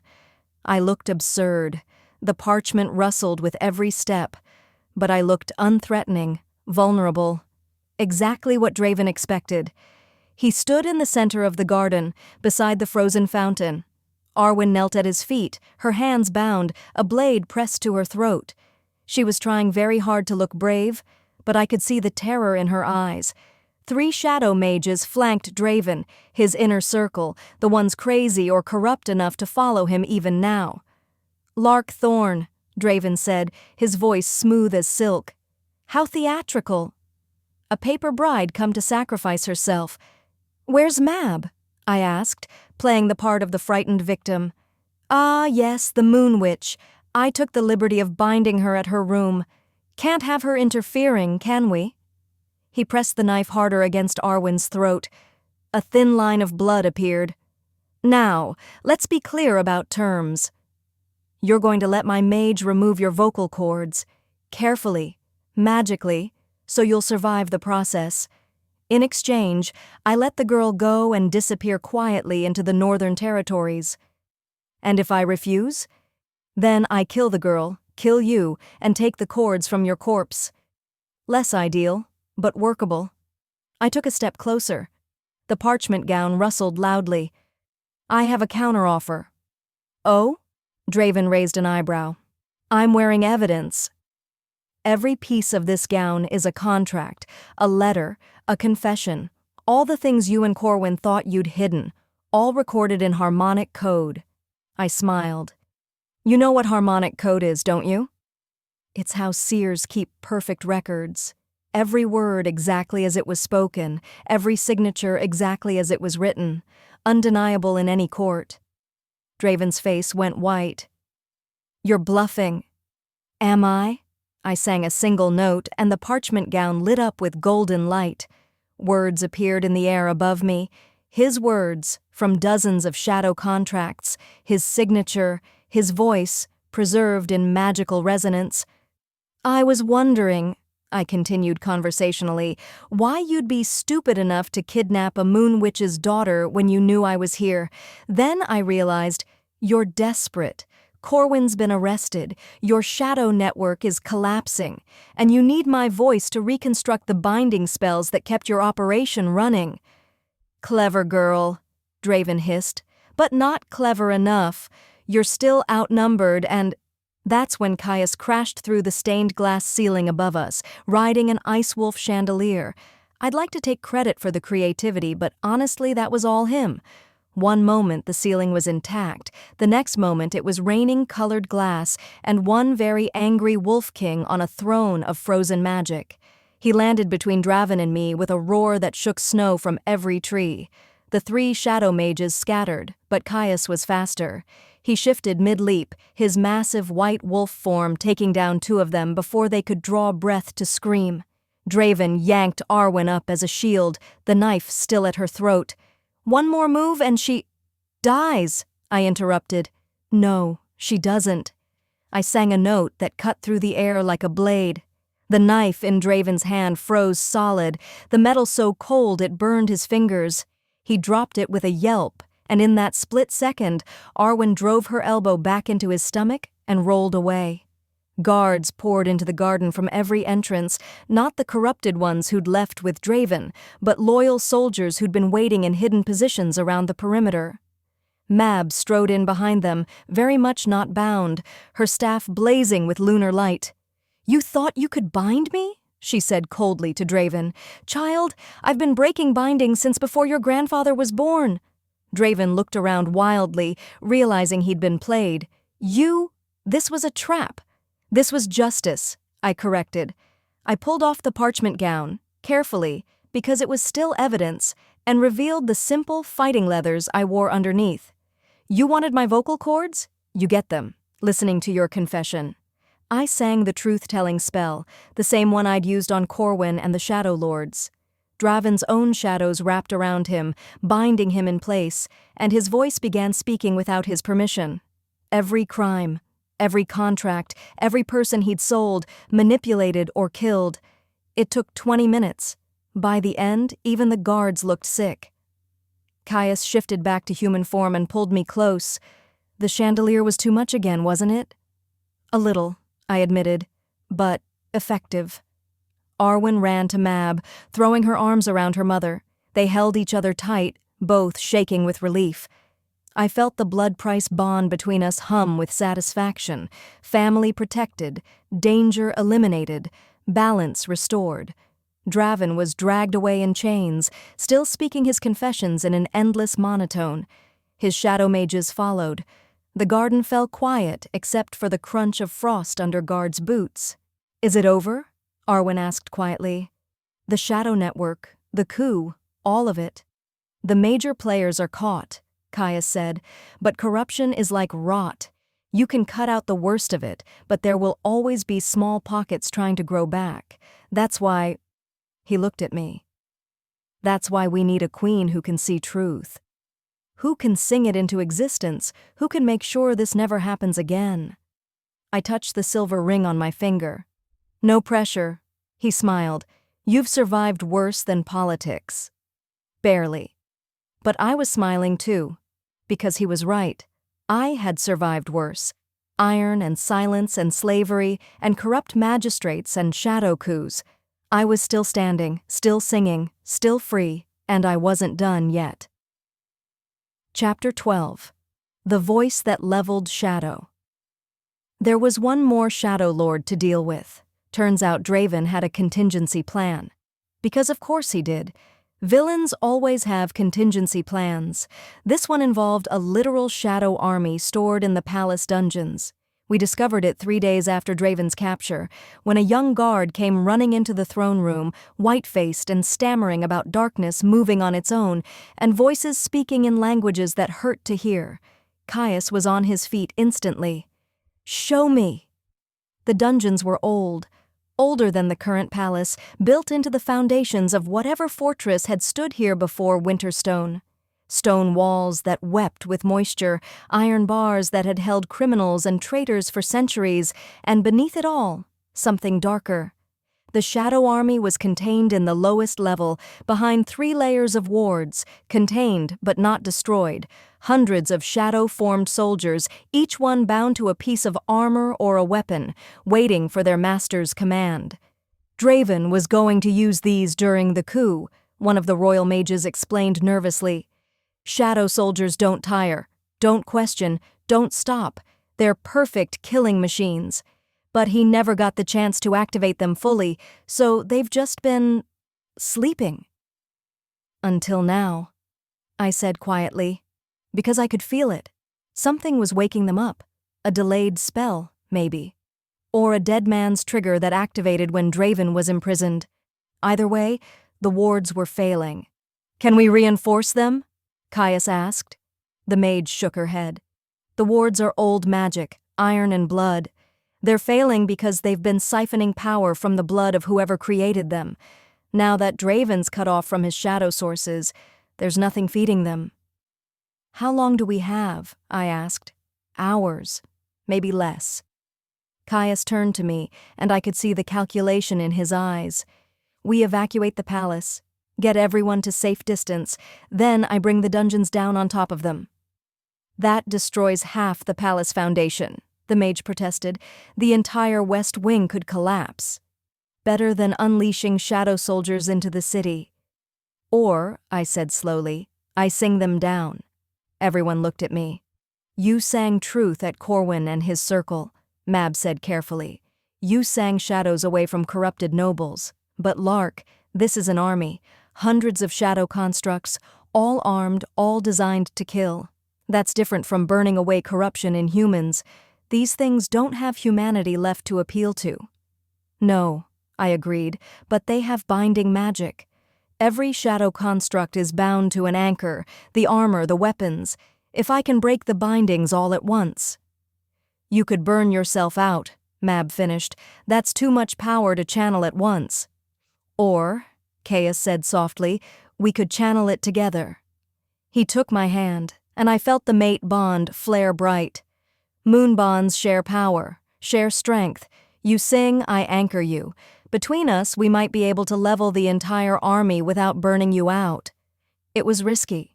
If we failed, we'd be in a dungeon full of awakening shadow soldiers with no backup and no escape. If we succeeded, but I pushed too hard, I could lose my voice permanently, the very thing that made me valuable as a seer and a queen. But if we didn't try, people would die. Lots of people. "Let's do it," I said. We went down to the lowest dungeon level alone. Caius had wanted to bring guards, but I refused. This had to be just us. Pure power, pure bond, no distractions. The shadow army stirred as we approached. Hundreds of armored figures, each one wreathed in darkness, beginning to shift and wake. Red eyes glowed from empty helmets. Weapons scraped against stone as spectral hands reached for them. We had minutes. Maybe. I stood in the center of the chamber and Caius stood behind me, his hands on my shoulders. I could feel his wolf pressed against the surface of his mind, ready to lend strength and ferocity, and that particular brand of winter magic that was all his own. "Ready?" I asked. "Sing, my queen," he said. "I've got you." I opened my mouth and sang. Not a lullaby this time, not a gentle truth-telling spell. This was a battle cry, a command, the kind of voice that reality couldn't ignore. Shadow army forged from fear and night, bound to armor, void of light. I call the truth that breaks your chains. I sing the words that end your pains. No more killing, no more death. I reclaim the stolen breath of every soul you were forced to take. In my voice, your bindings break. The chamber erupted with light. Not white light, not moon glow, but the golden amber light of truth itself. Every shadow soldier froze. Their red eyes flared bright, then dimmed, then flared again as they fought against the breaking of their bindings. I could feel the resistance, centuries of blood magic and shadowcraft, all designed to keep these constructs bound and obedient. Breaking it was like trying to tear down a stone wall with my bare hands, but I wasn't barehanded. I had Caius. He poured his power through the bond, winter magic that froze the shadows in place, wolf strength that kept me standing when my knees wanted to buckle, and underneath it all, the steady certainty of his belief in me. I sang louder. The armor began to crack. Piece by piece, the shadow soldiers fell apart. Helmets clattered to the ground, swords dropped from spectral hands, and from each broken construct, a wisp of something pale and clean emerged, the remnant of whoever they'd been before being bound into shadow service. Souls. I was freeing souls. The realization gave me strength I didn't know I had. I sang until my throat burned, until my vision blurred with tears and effort, until the chamber was filled with so much light that the shadows had nowhere left to hide. And then, with a sound like breaking glass, the last binding shattered. The shadow army collapsed. All of it. Hundreds of constructs reduced to empty armor and weapons and freed spirits that rose toward the ceiling and dissipated into whatever afterlife awaited them. I sagged backward, and Caius caught me. We sank to the floor together, both of us shaking with exhaustion. "Did we?" I croaked, my voice barely a whisper now. "You did it," he said, his voice rough with awe. "You leveled an entire army with your voice. Lark, do you understand what that means?" I did, actually. It meant that every shadow magic user in the kingdom would have heard that, would have felt the reverberations of that spell, would know that there was a seer queen in Winterstone who could unmake their work with a song. It meant I'd just painted a massive target on my back. It also meant that no one would dare use shadow magic to hurt innocents again, not while I was watching. "I need to tell them something," I whispered to Caius. "The shadow users." A message. "Tell them," he said. I gathered my remaining strength and spoke. Not sang, because I didn't have the voice left for singing, but I spoke with all the truth I could muster, knowing the magic would carry my words to every practitioner of shadowcraft in the kingdom. "I don't want to be your enemy." Shadow magic isn't evil, it's just magic. But using it to enslave, to kill, to control, that ends now. Come into the light. Practice openly, ethically, or don't practice at all. This is your only warning. The next time I sing, it won't be to free you, it'll be to end you. The words echoed in the stone chamber, amplified by the residual magic in the air. And then they spread, carried on threads of power to every corner of the kingdom. Caius helped me stand. You just declared war on every corrupt shadow mage in existence. Or offered them peace, I countered. Their choice. We climbed back up out of the dungeons, leaving empty armor and freed spirits behind us. The palace was in chaos when we emerged, guards running everywhere, mages attempting to stabilize the wards, nobles demanding to know what had happened. I let Caius handle the explanations. I was too tired to do anything but lean against Mab, who'd been waiting at the dungeon entrance with Arwen and enough healing tea to float a ship, and try to remember how to breathe normally. You scared me, Mab said softly. I felt that spell from 3 floors up, thought you'd burned yourself out. Almost, I admitted, but Caius anchored me. The mate bond, she said with satisfaction, working exactly as it should. You two are going to be terrifying together. Good, Arwen added. The kingdom needs terrifying right now. The gentle approach wasn't working. She was right. Sometimes you had to level an army to prove a point. Sometimes you had to sing so loudly that no one could ignore you anymore. I'd been a slave, silenced, collared, controlled. Now I was the woman who broke chains with her voice, who freed armies, who stood beside a winter wolf king and refused to be anything less than his equal. They would tell stories about this day, I realized, about the queen who sang down shadows. Good. Let them tell stories. Let every collared magic user in the kingdom hear what I'd done and know that change was possible. Let every slaver, every corrupt official, every person who thought they could control others with iron and fear hear my voice and tremble. I was done being quiet. Chapter 13. The Crown That Froze Mid-Air, 93 to 100. The coronation was held in the palace kitchen. Yes, you read that right. The kitchen. Caius's idea, actually.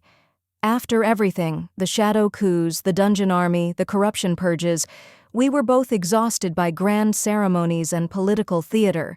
So when it came time for my official crowning as queen, he looked at me and said, "Where do you want to do this?"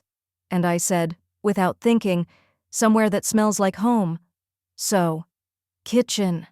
The head cook, a woman named Berta who'd been feeding royals for 40 years and took exactly zero nonsense from anyone, simply nodded when we asked. About time someone brought some sense to this palace. But I'm making cinnamon rolls while you do your ceremony. The yeast waits for no queen. The room was warm, flour-dusted, and smelled like rising bread and spices and everything good in the world. Mab and Arwen stood as witnesses. Berta worked her dough with determined thumps. And the crown. Oh, the crown. Caius had commissioned it specially, forged from the melted iron of my old collar, mixed with cinnamon bark that had been magically preserved.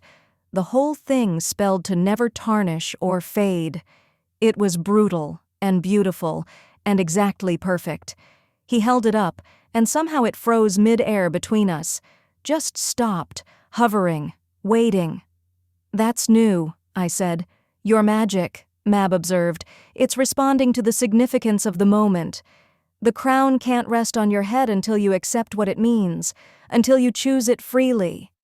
I looked at the floating crown, looked at Caius, whose amber eyes were soft with understanding, looked at Mab and Arwen, my blood-bound family, looked at Berta, who represented every ordinary person in this kingdom who just wanted to live their lives without fear or corruption.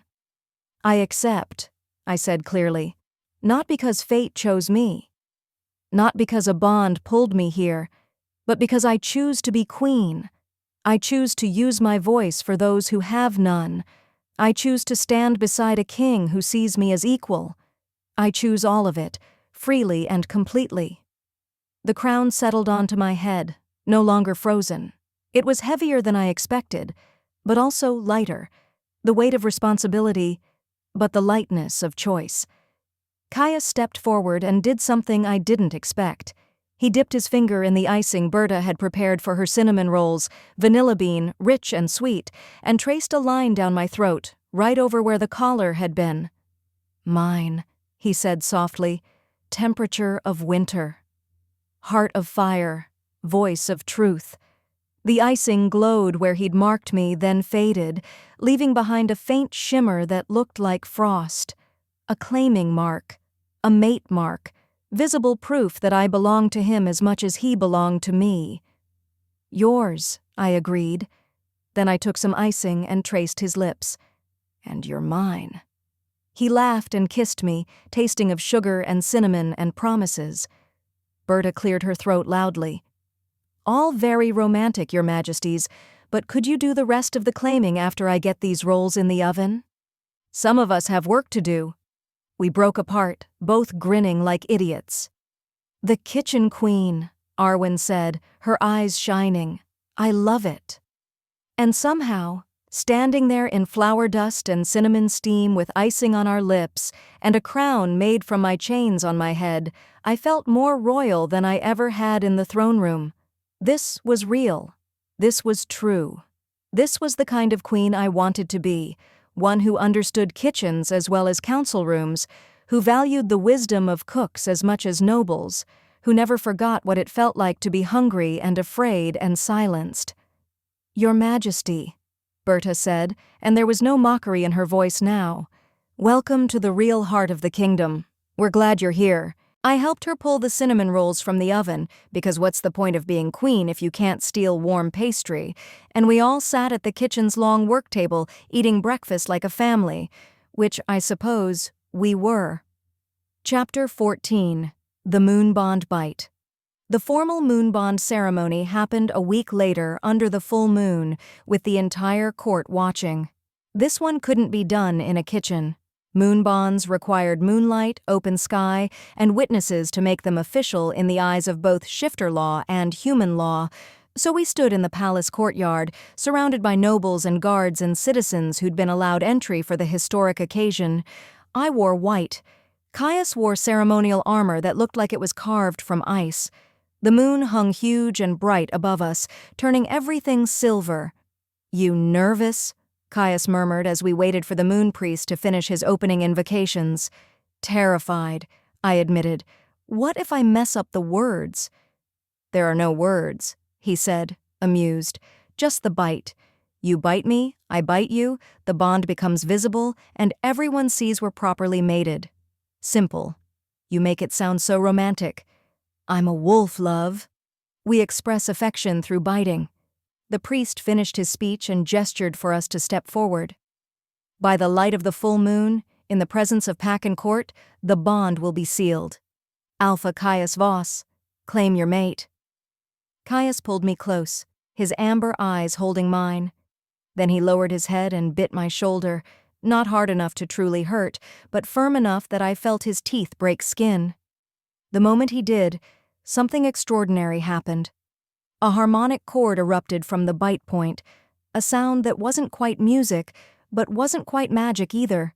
It resonated through the courtyard, through the palace, through the entire city. And the snow that had been falling normally suddenly reversed direction, floating upward in defiance of gravity. The crowd gasped. Upward falling snow was the rarest sign of a true bond. It meant the mating was blessed by fate itself, that the two souls were so perfectly matched, that reality bent to celebrate them. "Your turn," Caius said, his voice rough with emotion. I pulled him down and bit his lower lip, hard enough to draw blood, because I'd never been good at doing things gently.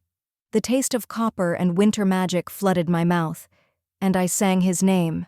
Not out loud, but into the wound, directly into his blood. His true soul name, the one only I knew. Chiron. The tether between us, which had always been there but invisible, suddenly blazed into visibility. An aurora of light, cinnamon gold and ice blue, twining together in patterns that looked almost like musical notation. It stretched between us, pulsing with our combined heartbeats, visible to everyone watching. By moon and blood and voice and winter, the priest intoned, the bond is witnessed and sealed. Long live Queen Lark Thorne. Long live Alpha King Caius Voss. Long live the Winter Queen and her wolf.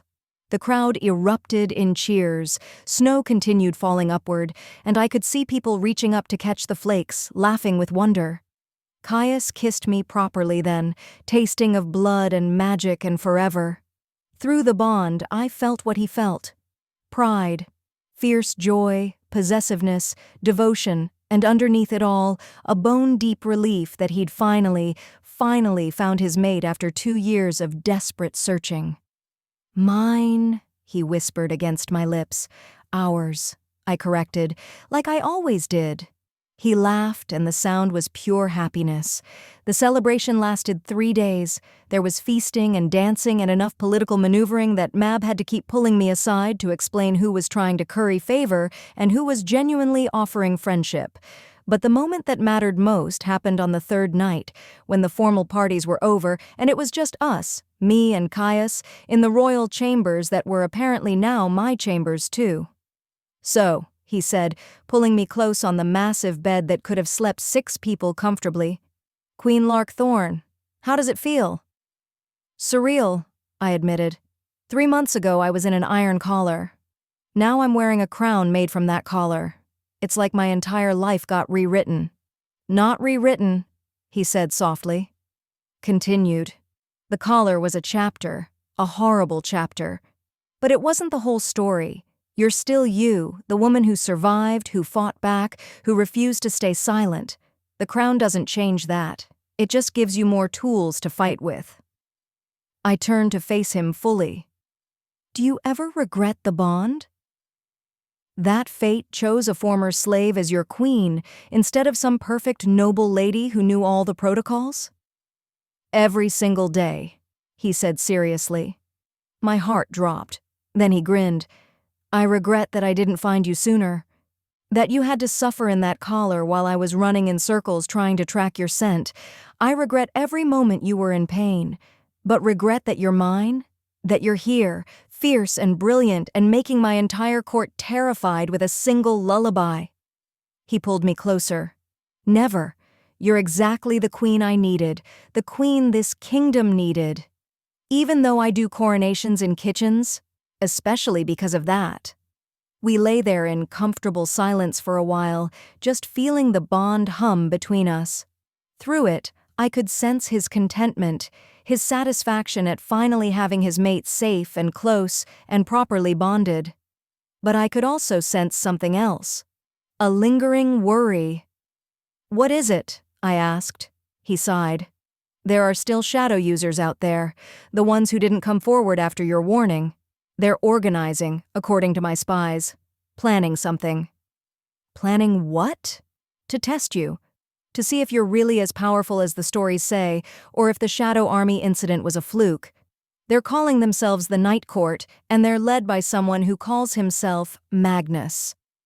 I went very still. Magnus? You know the name? I've seen it, I said slowly. In visions. An old name. Ancient. I thought it was just a legend. Magnus the Shadow King, who supposedly ruled the Northern Territories 300 years ago before being sealed away for crimes against humanity. Caius sat up, his expression grave. If Magnus is real, if he's somehow broken free of whatever seal held him, then we have a problem bigger than corrupt magistrates and shadow coups, I finished. We looked at each other, the weight of this new threat settling between us. Can we have 1 week? I asked.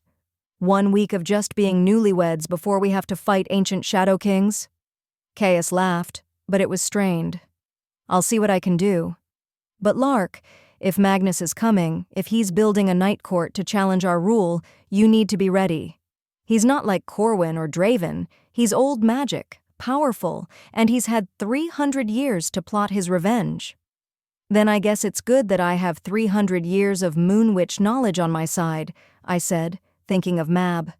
Plus a Winter Wolf King, plus a voice that can level armies. We'll face him together, like everything else. Together, he agreed. But as I drifted off to sleep that night, Wrapped in Caius's warmth and the certainty of the mate bond, I had one more vision. I saw an old man crawling out of a shadow well beneath the palace, saw him smile with too many teeth, saw him offer me a deal written in blood and darkness, immortality, ultimate power, freedom from every chain that mortality imposed. All I had to do was abandon Caius and join him in the shadows. In the vision, I kissed the old man's forehead, sang a lullaby, watched him dissolve into snowflakes that spelled out a single word before fading. Sorry. I woke with a start, my heart racing. Another vision? Caius asked sleepily. Yeah, I said, but don't worry. We win. We always do, he murmured, pulling me back down. And lying there in the dark, feeling the mate bond pulse steady and sure, I believed it. Whatever came next, ancient shadow kings, night courts, tests of power, we would face it together. I was no longer the collared slave hoping for rescue. I was the queen who broke her own chains, and I wasn't done fighting yet. Chapter 15. The Shadow King Who Crawled Back. Magnus came for me on the night of the winter solstice, the longest night of the year, when shadow magic was strongest and moon magic waned. Poetic timing, really. I had to give him credit for dramatic flair. I felt him rising before I saw him, a disturbance in the magic beneath the palace, like something old and hungry waking after a very long sleep. The mate bond vibrated with warning, and Caius was on his feet instantly, already half-shifted. He's here, I said. Where? Below. The old dungeons. The shadow well. We'd found the well 2 weeks earlier during renovations, a deep shaft that led down into darkness, sealed with wards that had been failing for decades. The royal mages had wanted to reinforce it properly, but there hadn't been time. We'd been too busy dealing with the aftermath of Draven's coup, the coronation, the formal bonding. Now we were out of time. Caius called for guards, for mages, for anyone who could help, but I knew, with sudden, horrible certainty, that it wouldn't matter. Magnus hadn't broken free by accident. He'd been patient, careful, waiting for exactly the right moment, and that moment was now, when the court was celebrating the solstice, when defenses were focused outward instead of inward, when most of our strongest allies were scattered across the kingdom on holiday leave. Just us then, I said, pulling on a dressing gown over my night clothes.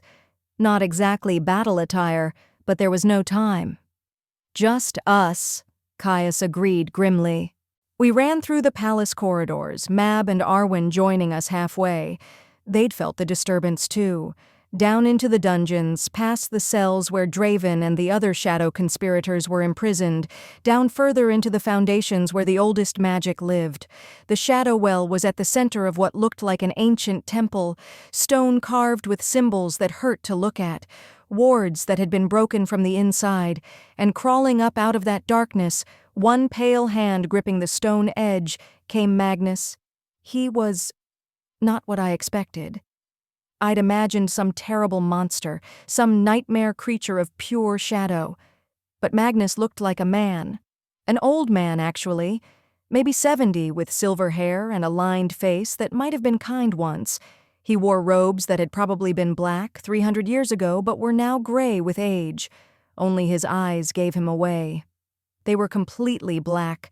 No whites, no iris, just endless darkness that swallowed light. Lark Thorne, he said, and his voice was soft, grandfatherly, the Seer queen who sings truth. I've been hearing about you even in my prison. Your voice carries quite far. Magnus, I said, keeping my voice steady, the Shadow King who was sealed for killing innocent people and attempting to overthrow the throne. Should I be flattered you know my name? He chuckled, pulling himself fully out of the well. Shadow magic pooled around his feet like living oil. Killing, overthrowing, such harsh words. I prefer to think I was restructuring society. The old kingdoms were corrupt, you see, collaring magic users, treating them as property, silencing anyone with real power. His black eyes fixed on me. Rather like they treated you, I imagine. I felt Caius tense beside me, but I held up a hand. Let Magnus speak. Let him reveal his intentions. You understand oppression, Magnus continued, moving closer. You know what it's like to be bound, controlled, forced into silence because people feared what you could do. We're alike, you and I. We're nothing alike, I said coldly. I survived oppression. You perpetuated it. There's a difference. Is there? He smiled. Tell me, Queen Lark, how many shadow users have you killed since taking your crown? How many have you frightened into submission with your lullabies and your truth-telling? You say you're fighting oppression, but you're just replacing one form of control with another. I gave them a choice, I said. Practice ethically or face consequences. That's not oppression. That's justice. Justice. Magnus tasted the word like it was bitter. Such a flexible concept. 300 years ago, they said it was justice to seal me away because I dared to suggest that magic users shouldn't be collared, that we had rights, that we deserved freedom. He spread his hands. I was labeled a monster for wanting exactly what you want now. I could feel doubt creeping in. Was he right? Was I just perpetuating the same cycle, only with different targets? Don't listen to him, Mab said sharply. He's twisting truth. Yes, he opposed the collar laws, but he did it by killing anyone who disagreed with him, magic user and mundane alike. He burned entire villages, enslaved hundreds of people with shadow magic. He wasn't a freedom fighter. He was a tyrant. Magnus's pleasant expression didn't change. History is written by the victors, Keeper Mab. You who've lived 300 years, surely you know that. I also lived through your reign of terror, Mab shot back. I watched you turn good people into shadow puppets. I helped seal you away, and I'd do it again. Magnus sighed. Pity. I had hoped you'd see reason. He turned back to me. But perhaps the young queen is wiser than the old witch. Lark, I'm offering you a gift. Join me. Together we could remake this kingdom. No more collars, no more oppression. Magic users ruling openly, freely, with no fear. Ruling over who? I asked. The mundane people who don't have magic? That's not freedom. That's just reversing the power structure. It's survival, Magnus said.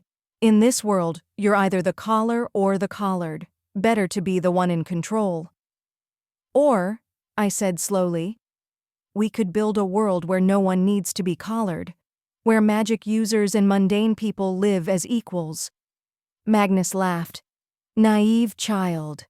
That's impossible. Power always corrupts. Someone always ends up in chains. Then we break the chains, I said. All of them, not just mine, everyone's. I felt the truth of it singing in my bones. This was why fate had brought me here, not to replace one tyranny with another, but to break the entire system. Magnus's expression hardened. You're refusing my offer. I am. Then I'll give you one more chance. Accept immortality. Accept true power. Leave your wolf king and join me in the shadows. Together we'll live forever, ruling over a kingdom remade in our image. It was exactly the vision I'd had. The offer, the temptation, and I knew exactly how to respond. I stepped forward and kissed Magnus's forehead. He jerked back in surprise, but I was faster. I sang directly into his skin, into his bones, into the corrupted magic that had been festering inside him for 3 centuries. Ancient King of Shadows Keep, 300 years of frozen sleep.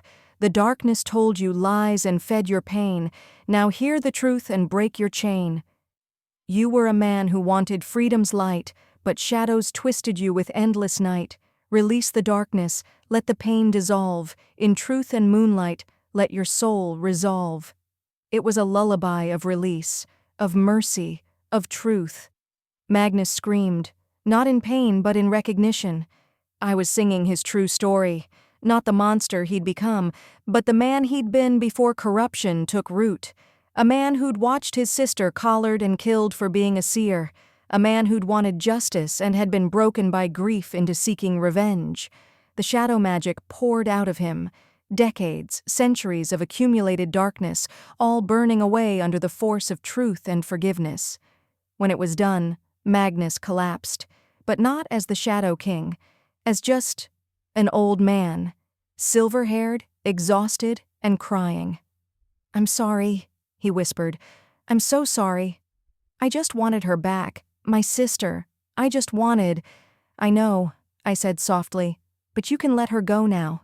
You can rest." He looked up at me with eyes that were blue again, no longer drowning in shadow. "You'll do better than I did. You'll actually change things." "I'll try," I promised. Magnus smiled. Then he began to dissolve, not in shadow, but in snowflakes, soft white snowflakes that swirled around us and spelled out words before fading. "Sorry, thank you, free." When the last flake disappeared, there was nothing left but an old pair of robes and a sense of peace. Caius pulled me close. "You gave him mercy." "He deserved truth," I said. And truth was that he'd been broken by the same system that collared me. He just dealt with it differently. Mab touched the robes gently. "In 300 years, no one thought to show him compassion. We only saw the monster, never the man. You saw both." "That's what truth does," I said quietly. "It shows you everything, the good, the bad, and the broken. And then you get to choose what to do with that knowledge." Arwen picked up one of the snowflakes that had reformed on the stone floor. He spelled it to not melt. "Look, it says free, over and over." We stood in silence for a moment, honoring the man Magnus had been and mourning what the Shadow King had become. Then we climbed back up out of the dungeons, leaving the shadow well sealed properly this time, and returned to the palace where the solstice celebration was still going strong. No one had even noticed we'd left. "Should we tell them?" Arwen asked. "Later," I said. "Let them celebrate tonight. Tomorrow we'll tell them that the Shadow King is gone, that the old threats are ended." "And the new ones?" Caius asked. "We'll face those when they come," I said. "Together." He kissed me, tasting of winter and promise. Together. Epilogue. The cinnamon that never fades. 1 year later. The twins were born on the spring equinox, when the balance between light and dark was perfect, a boy pup who hummed lullabies before he cried, sweet musical sounds that made the nurses weep with joy, and a girl pup who shifted within an hour of birth into a tiny white wolf wearing what looked like a crown made of cinnamon bark that had grown naturally into her fur. "They're perfect," Caius said, holding our daughter with hands that were somehow steady despite his eyes being wet. "She has your voice already. Listen, the girl pup was making sounds, not crying, but harmonizing with her brother's hums, creating chords, making music." "And he has your eyes," I said, watching our son. Amber, bright and clear and already showing the intelligence that would one day make him a formidable alpha. Mab stood in the doorway, her own eyes suspiciously shiny. "A seer and a shifter, both blessed by moon magic. Do you know how rare that is?" "Rare enough that we should probably increase palace security," I said dryly. She laughed. "Already done. Between me, Arwen, and half the royal guard, these babies are the most protected children in the kingdom." Arwen peeked over her mother's shoulder. "Can I hold one?" "Please, I promise not to drop them." "You can hold the boy," Caius said. "The girl keeps trying to shift. She's spirited." "She's perfect," I corrected, gently taking our daughter. She shifted back to human form in my arms, a tiny baby with white blonde hair and my amber eyes, and immediately tried to grab my necklace. The necklace was made from the last piece of my iron collar, the one piece I'd kept, not as a reminder of pain, but as proof that I'd survived, that I'd broken free, that chains could be unmade. Our daughter gripped it in her tiny fist and made a sound that was half giggle, half howl. "She's going to be trouble," Caius observed. "She's going to change the world," I corrected. Through the window, I could see Winterstone spread out below us. The city had changed in the year since the coronation. Collar laws had been abolished. Magic users practiced openly. The Shadow Network had been dismantled and replaced with transparent guilds where people could learn ethical magic use. It wasn't perfect. There were still problems, still conflicts, still people who resisted change. But it was better, so much better, and it smelled like cinnamon, That had become a thing, apparently, the scent that marked my presence, my magic, my truth-telling. Wherever I walked in the palace, cinnamon lingered in the air. The servants joked that you could track the queen by following your nose. I didn't mind. Cinnamon was warm, welcoming, honest. It was the opposite of the iron and fear that had defined so much of my early life. "What are we naming them?" Arwen asked, gently rocking our son. Caius and I looked at each other. We'd discussed this but hadn't quite decided. "For the boy," I said slowly, "I was thinking Wren. It means song in the old language." "And for the girl?" Caius asked. I looked down at our daughter, who was staring up at me with eyes far too wise for a 1-hour-old infant. "Liberty, because she'll never know chains. None of our children will." "Wren and Liberty," Caius tested the names. "The Wolf Prince and the Free Princess." "I like it.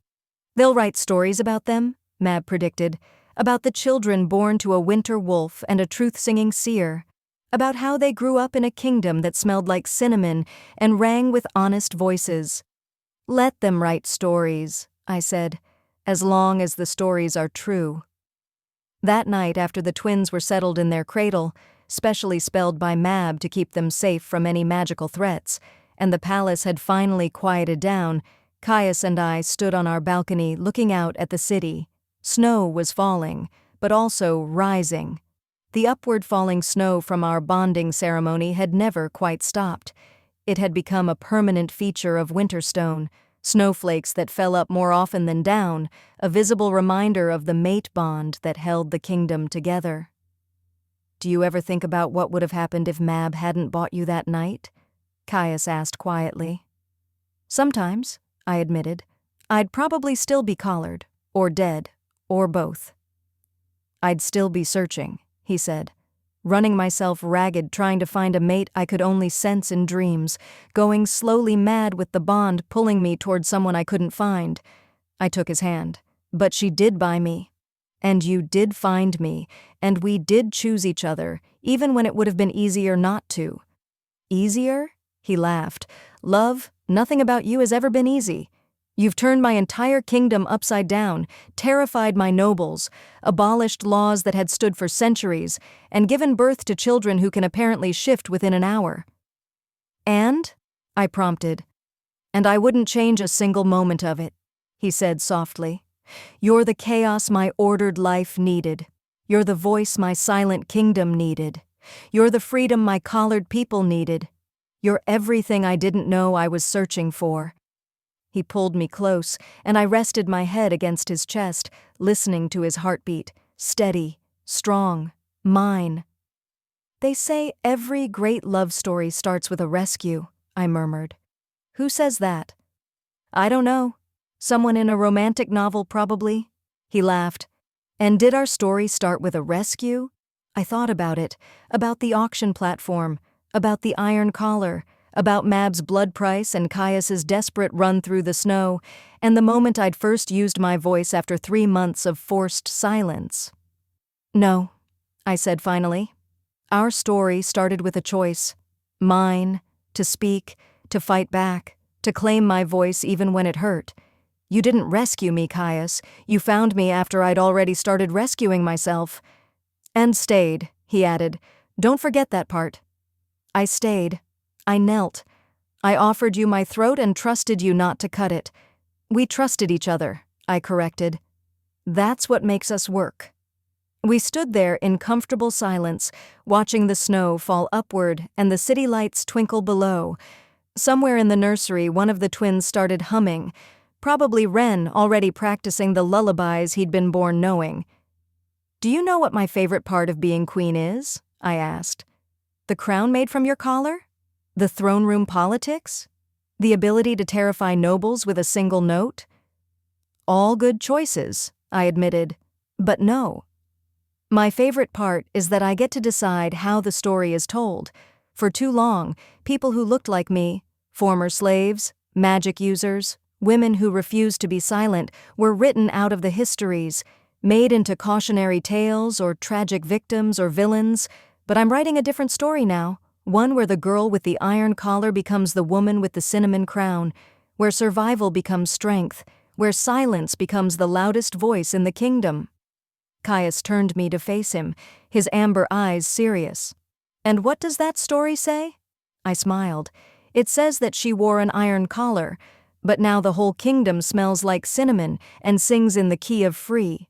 And that, dear listeners, is where our story ends, or rather, where this chapter of it ends.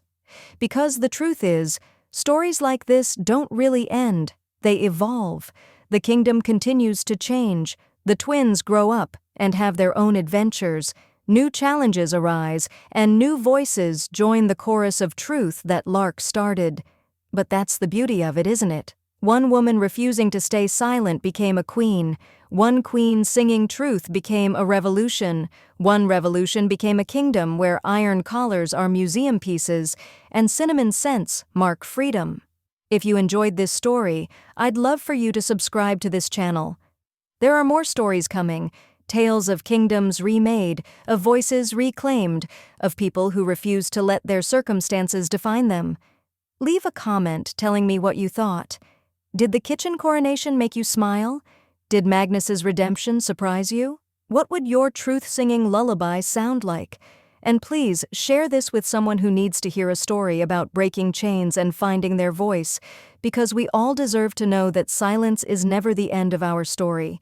It's just the pause before we learn to sing loud enough to shake the foundations of kingdoms. Thank you for listening. Thank you for being here. And remember, your voice costs more than anyone's life. Don't let them make you forget that. Until next time, stay free, stay fierce, and stay singing.